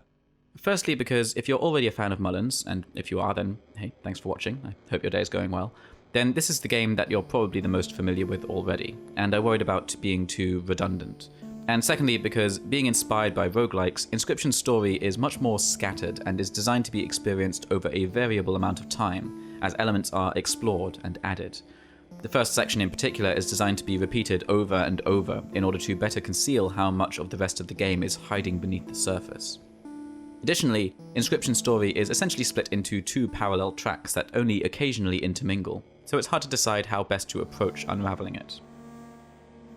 Regarding the first issue, I'm going to continue with my usual approach for these videos and assume this game is new to you, because it lets me talk more. And for the second, rather than sticking to going through the game as it's presented to the player, I'll instead be jumping around the timeline a bit in order to better explain things, and focusing on each of the two storylines individually. Story-wise, Inscryption completes the trifecta that Mullins' previous two games began. While Pony Island's central conflict was player versus designer, and the Hexes was the designer versus the NPC characters, Inscryption portrays a conflict between the player and the in-game characters. With no combo left to try, I look forward to Mullins' next game introducing a fourth agent and being about a developer fighting God or something. Partly as a result of this conflict, and partly as a result of the aesthetics, Inscryption is also the game that leans the heaviest into those creepypasta, haunted video game tropes that previous games borrowed from. But while Pony Island was a fair bit more tongue-in-cheek, and the Hex was a bit more deconstructive, Inscryption instead plays things a lot straighter, while still experimenting a fair bit with how it puts everything together. Inscryption also brings back Pony Island's quantum protagonist, but it's much more pronounced here. That's not really a spoiler, by the way. The very first line of the game makes it clear that there will be multiple narrative layers between us and the screen, but since this is done before the player has any context, it's likely to be glossed over on a first playthrough. Like Pony Island, Inscryption is a game of 3 acts. The first section is the one that caught the attention of fans, hence the later free Casey's Mod DLC, which expands it into an endless roguelike with more options.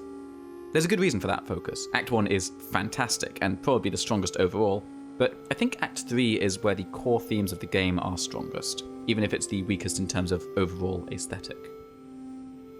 The game starts in medias res, although the player doesn't know it yet. All we know upon starting the game is that we're locked out of starting a new game and are instead forced to continue on already in progress, whereupon we must slowly start picking our way through the roguelike one run at a time. Much like the Game Jam version, Act 1 of Inscryption puts us in a dilapidated cabin facing off against a mysterious stranger. In addition to the card game fights, we also have Slay the Spire style paths to choose and events that may alter our cards or deck. Our opponent remains in the shadows throughout, using only wood-carved masks to play various roles. It's wonderfully creepy. We also have the ability to get up at any time and explore the cabin, where we can find various other puzzles. Some of these will give us stronger abilities for future runs, some will advance the story, and some won't come into play at all until this act concludes. Oh, also, some of our cards can talk to us. That's normal, right? Much like the game itself, or Slay the Spire for that matter, our runs against this stranger consist of 3 acts, each guided by a boss with its own unique gimmick. Should we succeed against all 3 bosses, we face off against the stranger himself, who finally emerges from the shadows. Beating him actually doesn't finish the act, that would be too easy. Win or lose, we're shut away in this mysterious closet space and discarded, with the only reminder of our run being a card in our likeness that can show up in later runs. These cards are often very strong, even overpowered, due to the amount of freedom we're given to design them, which is one of several ways Inscryption gradually makes things easier for players. This is still a narrative-driven game, so Mullins does want players to actually win eventually, even if they struggle with this sort of genre. The way we actually complete the act is primarily through the escape the room style puzzles, though many of these still require the player to perform certain actions during a run, melding the 2 aspects together. We eventually succeed in wresting control of the camera from Fungus Features, turning his own tool back on him. With our captor now locked away, we can find out the cause of the mysterious flickering that's been emanating from within the closet all game.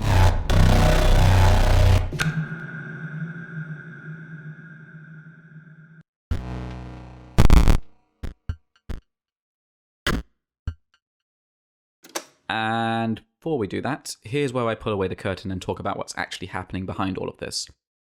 The following is all backstory that the player will piece together while playing through Acts 2 and 3, but we'll need it now to make sense of what's to come. So, in Universe, Inscryption was originally an old trading card game, with a short print run, before fading into obscurity to be of interest only to collectors and people who make YouTube videos about forgotten media. At some point during the card game's lifecycle, a video game tie-in was developed. The story of said game, possibly mirroring the lore of the card game, we can't say for sure, revolves around the 4 scribes. Grimora, Scribe of the Dead, Magnificus, Scribe of Magics, P03, Scribe of Technology, and Leshy, Scribe of Beasts. Together, they created the cards of Inscryption, each with their own methods. The player in the game would be tasked with gathering cards, challenging all 4 scribes, and then finally re-challenging one of them to usurp their position. This game was never released owing to problems with the parent company, Gamefuna. Oh hey, they sound familiar. Even aside from that, one copy of the game in particular became inextricably entangled with a force known only as the Old Laser. What exactly the is never fully explained, other than it's malevolent, evil, and an incredible source of power. There's also a whole hidden slew of secret information partially tied to an ARG, which required participants to download multiple games, including Mullins' unreleased prototypes, and also translate several languages to unpick, which eventually implied that the data was derived from a special code known as the Karnoffel Code, that is in some way tied to a 15th century German card game and a cursed pack of cards originally owned by Adolf Hitler. Sure, why not? Whether the old data is what gives NPCs in this game and Mullins' others their sentience, or whether that's just a fact of this universe, is unclear. But what is clear is that it gives extremely powerful abilities to those that harness it, like an entirely new dimension, for example. The scribes fought over the old data, with Leshy the Scribe of Beasts coming out on top, harnessing it to take control of the game and trap the other scribes with his camera. His intent, in addition to reshaping the game in his image, was to lock the game in a perpetual state of play against him. Whether this is as a means of keeping the locked away so that only he could harness it, keeping the locked away to keep it from doing damage, or just because he wanted to be able to play against challengers forever is uncertain. This copy of Inscription was locked away and buried by a GameFuna employee, then discovered and dug up because nothing in Daniel Mullins' games ever stays hidden for long. And this is where the player comes in, back at the start of Act 1. This is why the game is the way that it is aesthetically, and why, although we don't know it at the time, we only have access to a quarter of the overall card pool. This is Inscription remade in Leshy's image specifically, with 2 of the other scribes locked away, and the 3rd still imprisoned but guiding us, and criticizing us. As far as the player knows initially, Act 1 is the way the game has always been, a puzzle game in which we have to escape the endless torment of Barkbeard the Decayed, or whatever we nickname him. This section of the game is the most visceral. The horror elements are at their most pronounced, both during runs, sacrificing units is a common theme, blood and bones are the units of currency, and altered cards are stitched together with clumsy patchwork, and in the general tone, the dingy and mouldy aesthetic, the repeated disappearing of past players, and, well...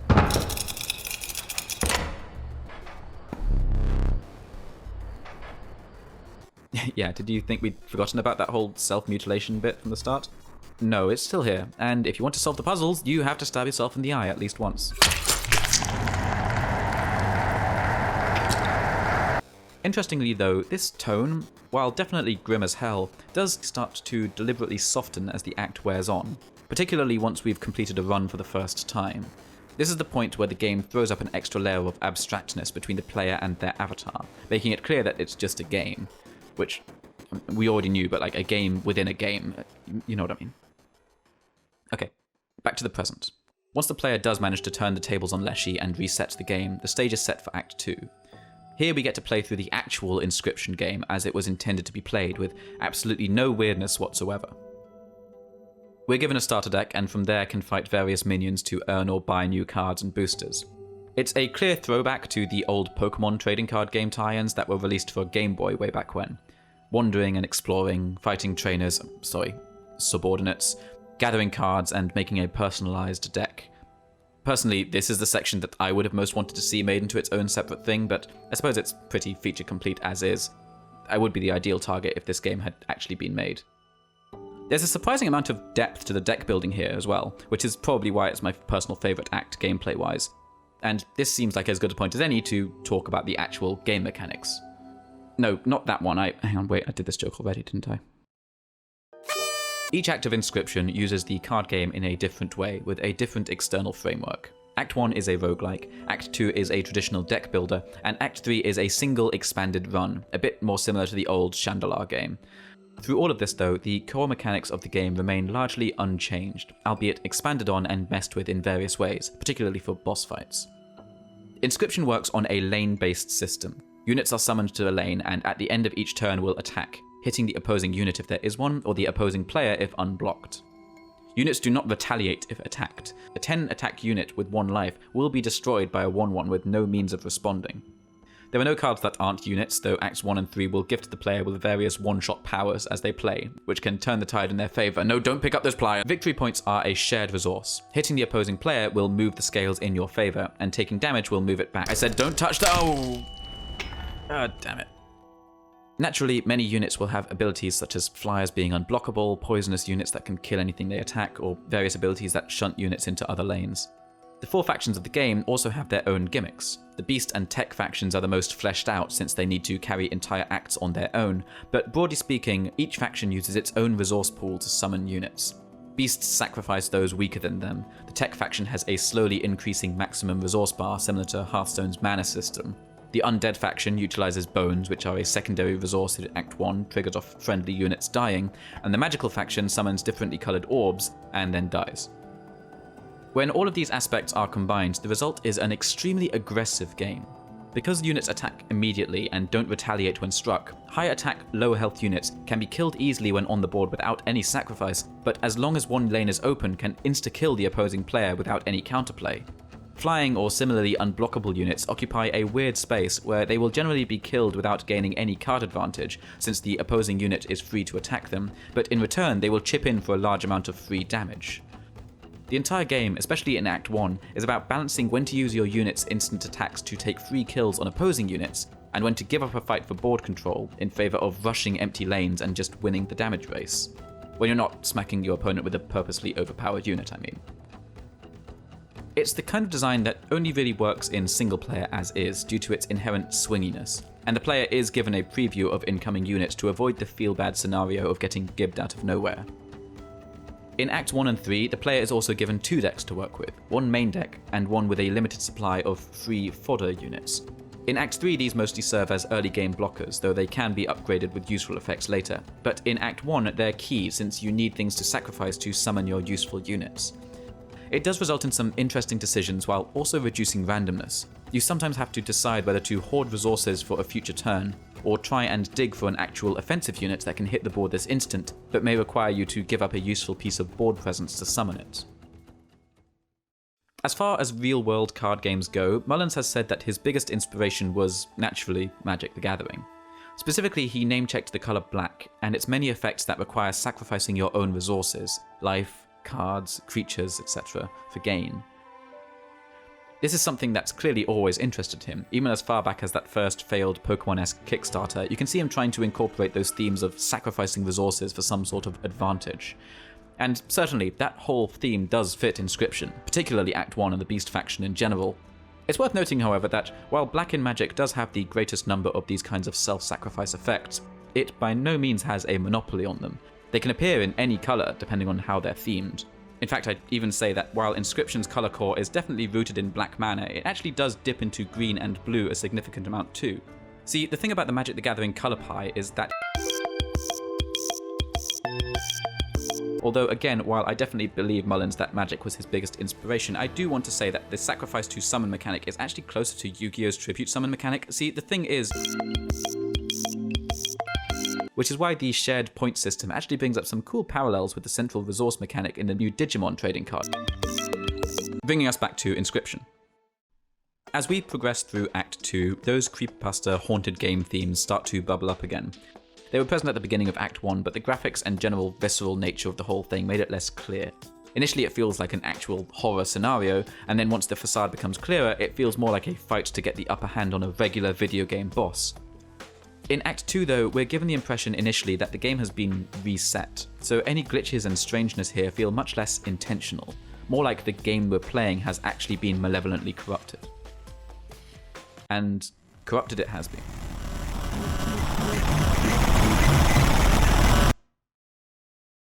Up until this point, Leshy has been the only scribe that we've really got something of a handle on. His motivations for taking over the game may be somewhat mysterious, but having spent the entirety of Act 1 facing off against him, we can still get something of an idea of his personality. He favours a challenge and generally insists on his own vision of fair play. He will legitimately help the player so long as they stick within the system he created. After all, even if they beat him, he still gets what he wanted. It's only right at the end that we see this facade crack, when he's finally put on the back foot. It's also interesting that the bosses and NPCs of Act 1 are the same as they were in the original game. Is this Leshy's way of paying tribute to them in his one-man show, or is it a mockery of the underlings that he sacrificed? Grimora and Magnificus are a bit more vague. Magnificus especially, since he's the last scribe to be freed in Act 1. The most we can get from him in Acts 1 and 2 is that he's gruff, aloof, and a massive dick to his subordinates.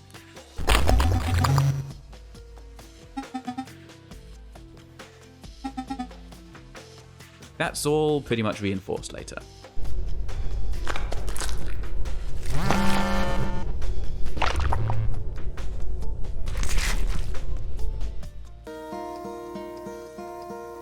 Hello, darkness, my old friend.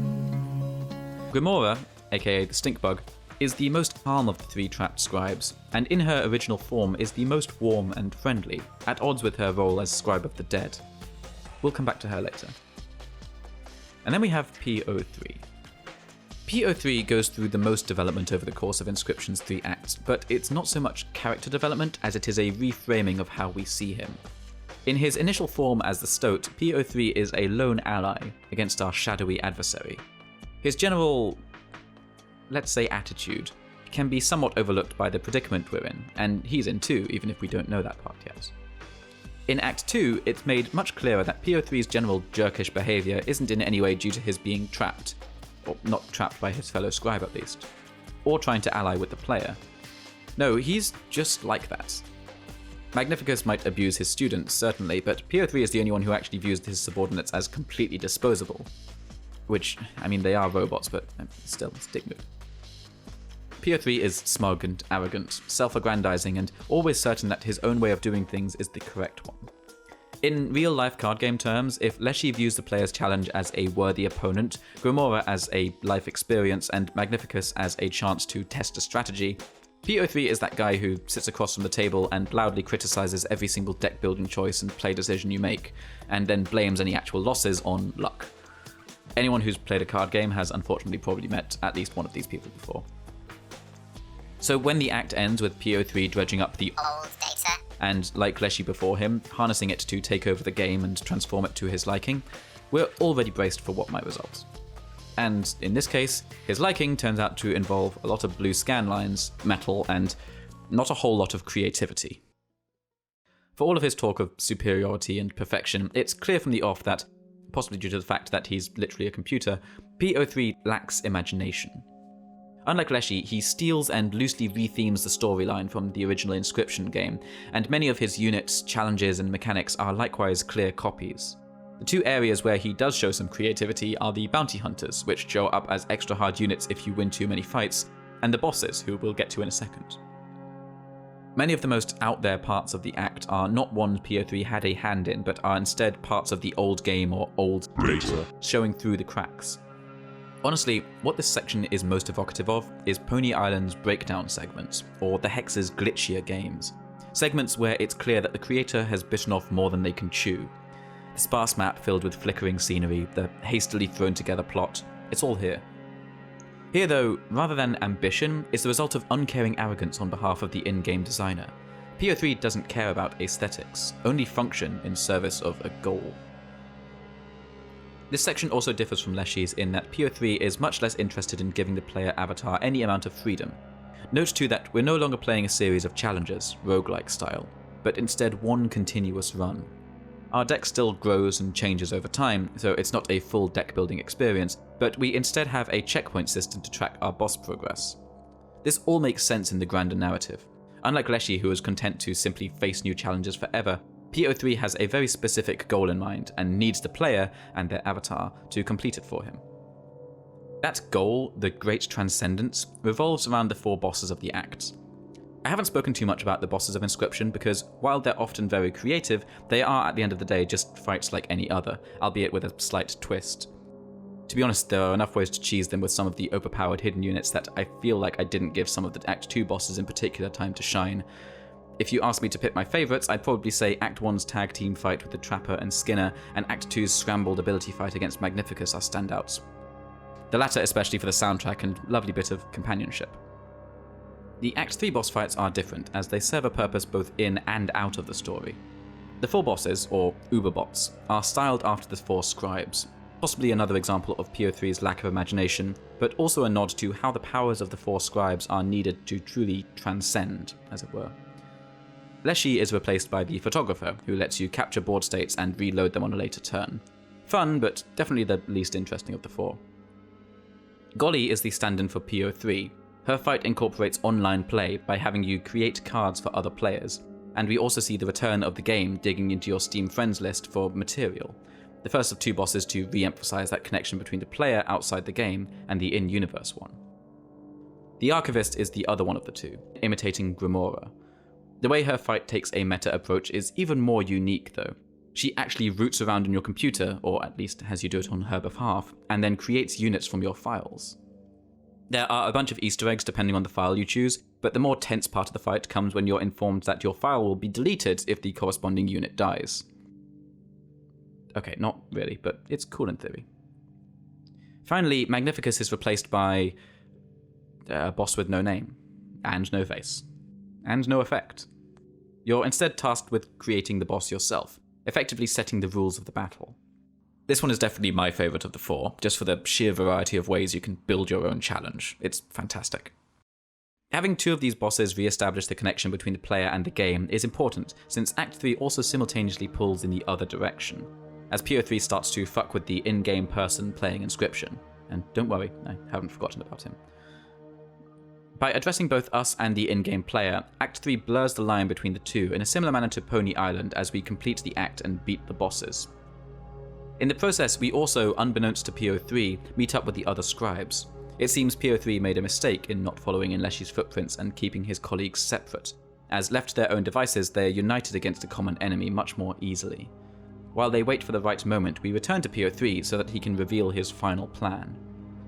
See, unlike Leshy, who was content to keep his version of the game locked down and isolated, PO3 has much more far-reaching goals.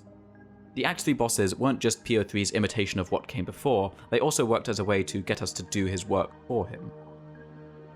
This is his great transcendence, a means of spreading himself out across the internet, uncountable copies propagated across the net. PO3 may not be trapped in a card anymore, but he's still trapped within the game, and this is his means of escaping that prison.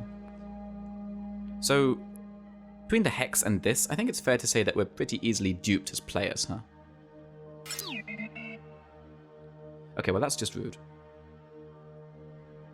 This plan, however, is foiled in a very direct fashion, as Leshy gives PO3 a new graphical overhaul. Yeah, brutal.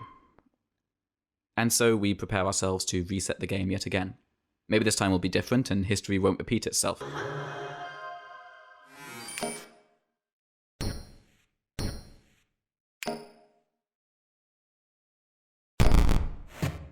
Or not. Really, it's the only way this game could end. This is a game built on sacrifice of yourself and of others. It only makes sense for Grimoire to put an end to it with a method that combines the two. We do get one final sit-down with the three remaining scribes. Grimoire's section is the most interesting, I feel. For one, it's yet another reimagining of the game world that could honestly have carried an act in and of itself. For another, there's this bit.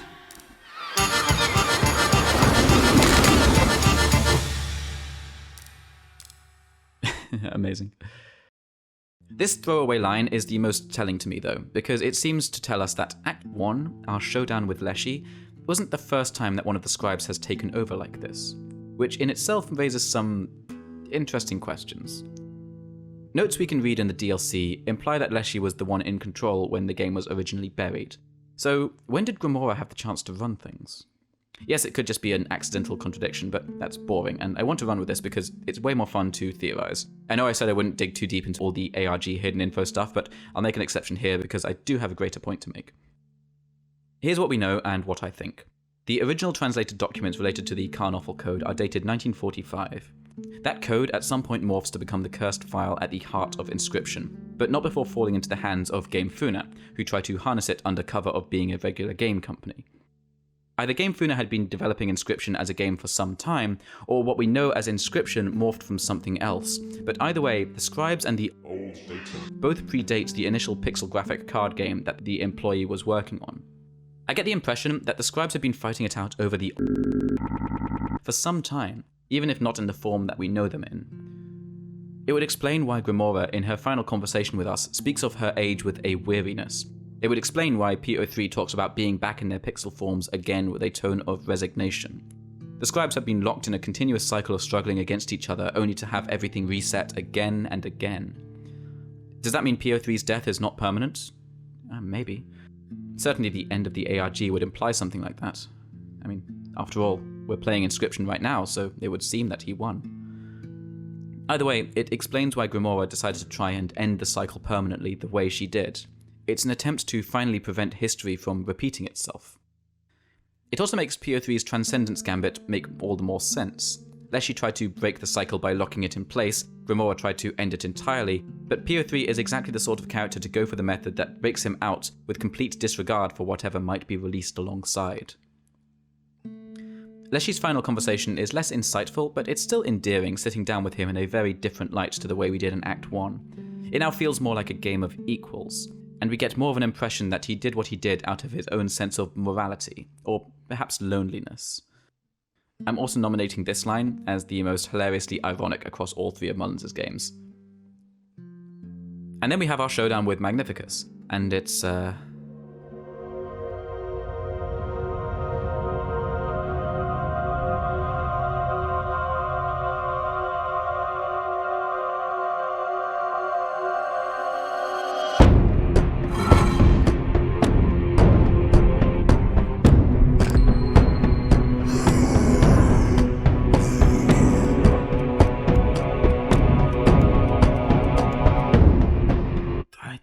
even have anything to say about this, just look at it. Magnificus is the least resigned to his fate and spends most of his fight sniping at us about our part in it, and he doesn't even get to say farewell properly. Ah well, he was kind of a jerk. And then... nothing. The horror in Inscryption's main story evolves over time. In Act 1, the horror is the most overt. It's visceral and unpleasant. The horror of meat and mutilation. In Act 2, it's instead insidious. A creeping wrongness that only occasionally shows through the cracks. The horror of something broken in ways that shouldn't be possible. In Act 3, it becomes personal, or at least it does for our surrogate player. The horror of an unknown call knowing where you live. In the finale, though, the horror is one of emptiness. It's no longer about implied gore or haunted video game imitations. Instead, it's about characters coming to terms with impending non-existence, of being sacrificed unwillingly. It's about inevitability, both in the way the past repeats itself and the way characters inform us about how little choice we have in our actions. Somewhat meta given the nature of the medium as one that requires player interaction to progress. Oh, and it's also about...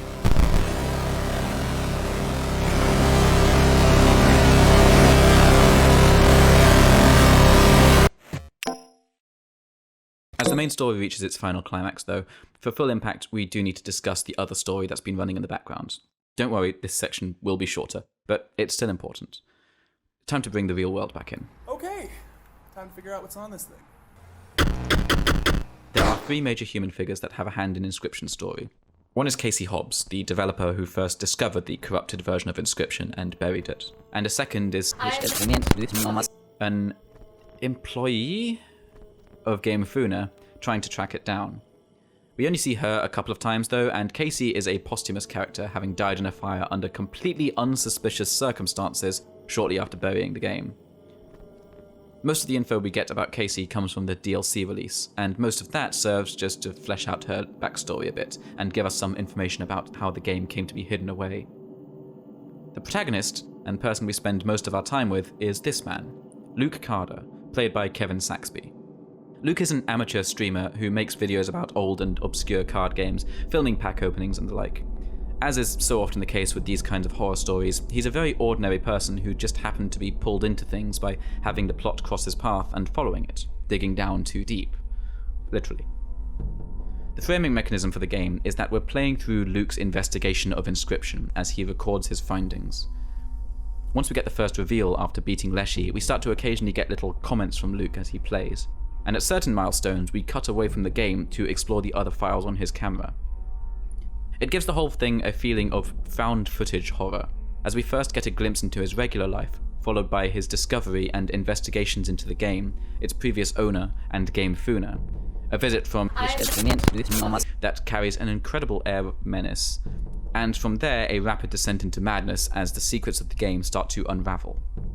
This is the heaviest in Act 3, which is where PO3 starts messing with him and us directly. in addition to some unknown revelations accelerating the process should the player be able to fulfill the right conditions. Saxby does an absolutely fantastic job in this role. In proportion to the rest of the game, we don't actually get to see all that much of Luke, so when we do get these interludes, each clip needs to put in work. Okay, each actual clip. Saxby fills the role of Luke with a lot of pathos. It's surprisingly hard to act in such a way that the result feels not just improvisational, but completely unscripted, or for that matter, scripted, but in an amateur way, and Kevin nails it. Luke Carter is awkward but likeable. We can tell that he has a great love for the obscure little collector's niche he's built for himself. It's believable that he'd follow up on the threads the plot lays out for him in the way that he does, and it's believable when he loses his way as a result. In sum, we're given just enough of Luke Carter to connect with him, so the way the game ends really makes us feel for him. And hey, he even bucks the usual horror trope of refusing to reach out for help, and actually does contact someone who could get the story of Game Funa out there. So, good job, Luke. I told you!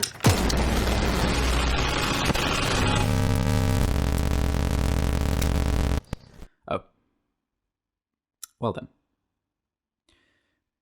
So, first off, I have no idea what this freeze frame is intending to imply, especially when taken in the context of the Hex's ending, but here are a few theories.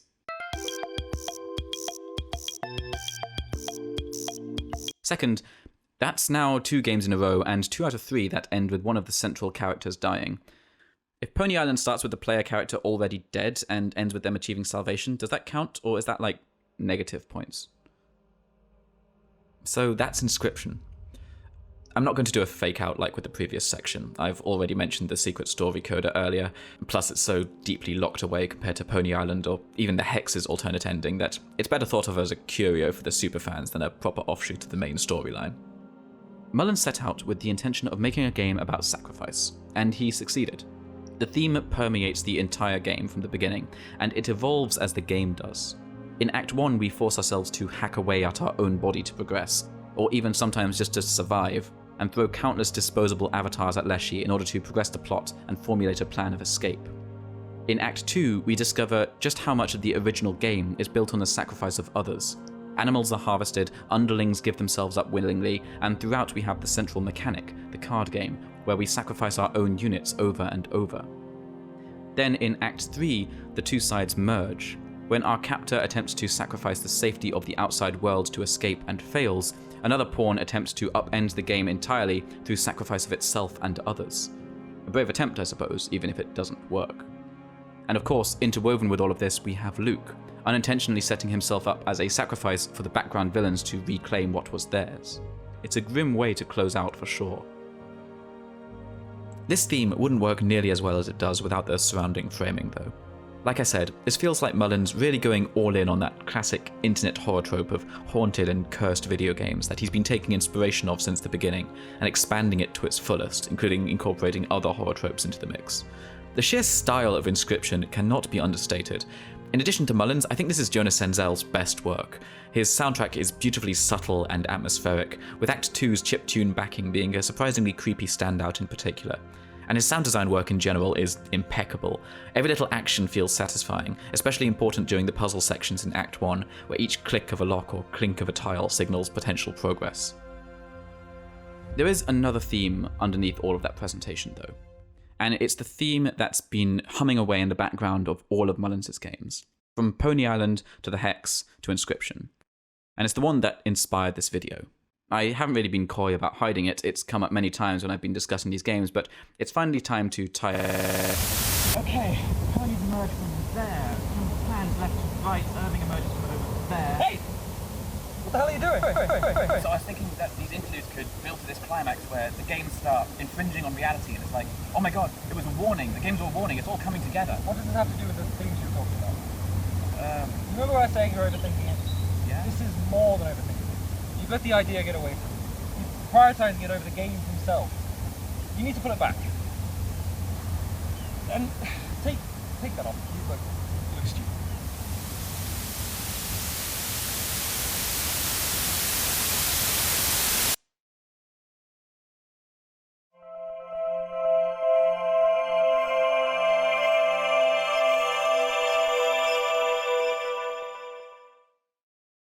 If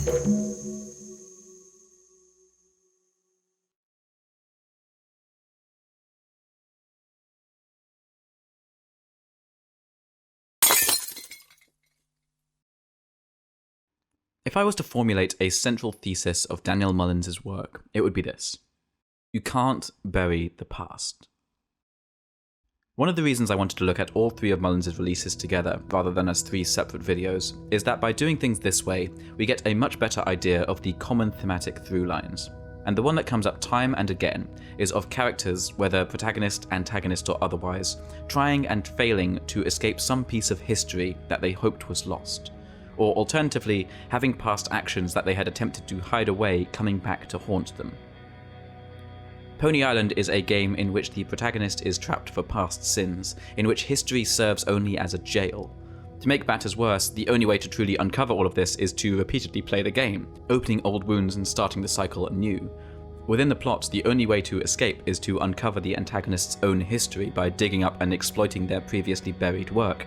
And externally, the only way to truly escape is to break the cycle and refuse to continue, refuse to return to the past. As I noted throughout its section, The Hex is, in my opinion, the game where Mullins' themes are strongest. Multiple characters at the 6-point inn are there because they're attempting to outrun their past, but that past is exactly what gives them the impetus to take part in the final ritual. Meanwhile, Reggie's ultimate role in the plot is as an agent of history, enacting revenge on both the developer and his henchmen for attempting to bury him, whether intentionally or not. Even Sado is a... No, not that. She's a symbol of a past friendship, long broken but refusing to be forgotten. And Inscription. In-universe, a piece of history that refuses to be buried, the old data working its way back into relevance time and again, with the game Funa seemingly its agent. Each of the scribes is stuck in their seemingly endless cycle of repetition, but no matter how much they try to escape it, the past still catches up to them eventually. Lock the game in a new stasis cycle only to have those you trapped guide a new agent to resetting things.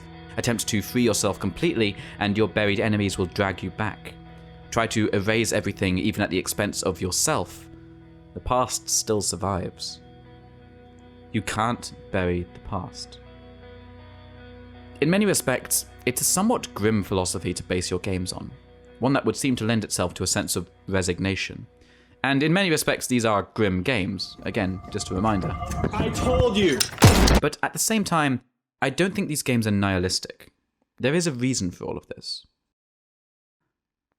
Let's look again at that itch.io page that started all of this.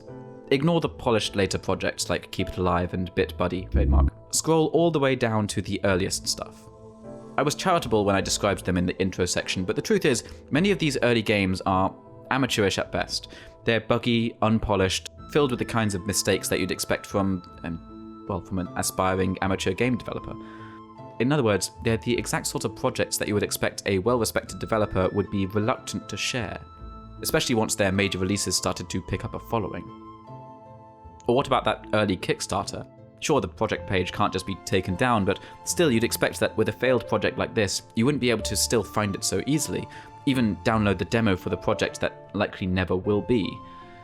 But rather than hide these projects away, Mullins seems to revel in them. He cheerfully directs people to explore everything his itch page has to offer. Hell, fans seeking to unravel the deepest mysteries of the Hex or Inscription were required to confront his past projects, the prototypes, the experiments, successes and failures. You can't bury the past, so instead Daniel Mullins doesn't try. He invites you to embrace it. It speaks to the ways in which Mullins has set up his games to be reflections of himself. Whether intentional or not, art is a reflection of the artist, but for Mullins that reflection is a photo-negative. Each of his games feels like both a message and a warning to himself. Look at the overarching villains of his games and how they feel like a twisted parody. A game developer who fights with his audience, forcefully railroading them to follow his vision no matter how much it clearly fails to hold together. A game developer who fights with his audience, obsessing over his public image and refusing to cede control of any part of his past work out of a broken sense of purity. A game developer, admittedly one who is an extra narrative layer down, who still fights with its audience, seeing them as nothing more than useful pawns to further his goal. Oh, and another game developer who just straight up murders his audience. I told you! Okay, I admit that last one might be more of a stretch. Probably. I'd love to know how much of all of this was intentional, and how much was just a natural result of Daniel following his creative instincts and enjoying the freedom of expression that independent development affords him. Certainly he enjoys tying his games into a grander narrative, but whether this is to some long-term goal or not remains to be seen. My thoughts? Well, I don't think this is the last we've seen of several of the entities in this video, and I wouldn't be surprised to see Game Funa take another major role at some point, but I imagine next game there'll be more of a background presence. But really, we all know the true antagonist of this universe has yet to tip their hand. Either way though, I can see Daniel continuing to return to this well in future. I think there's plenty more that can be explored within these themes of how we deal with our own mistakes, how we try and outrun our histories, and how we react when they inevitably catch up to us. But maybe I'm completely off base. After all, I never would have predicted Inscryption before it was revealed, and then even after it was released, I never would have predicted where it would go. All I really know is this is a developer with a unique talent and mind, and I'll be there day one for his next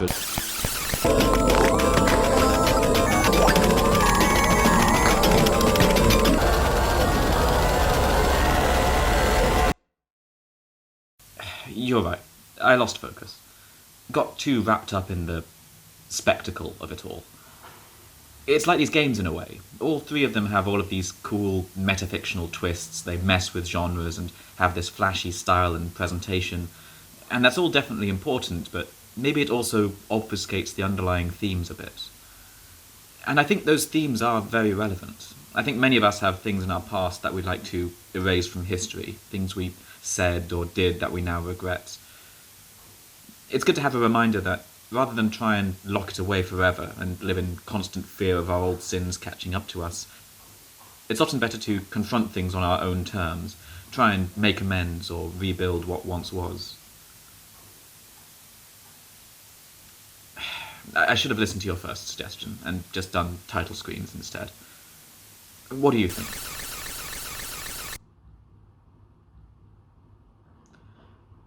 Yeah,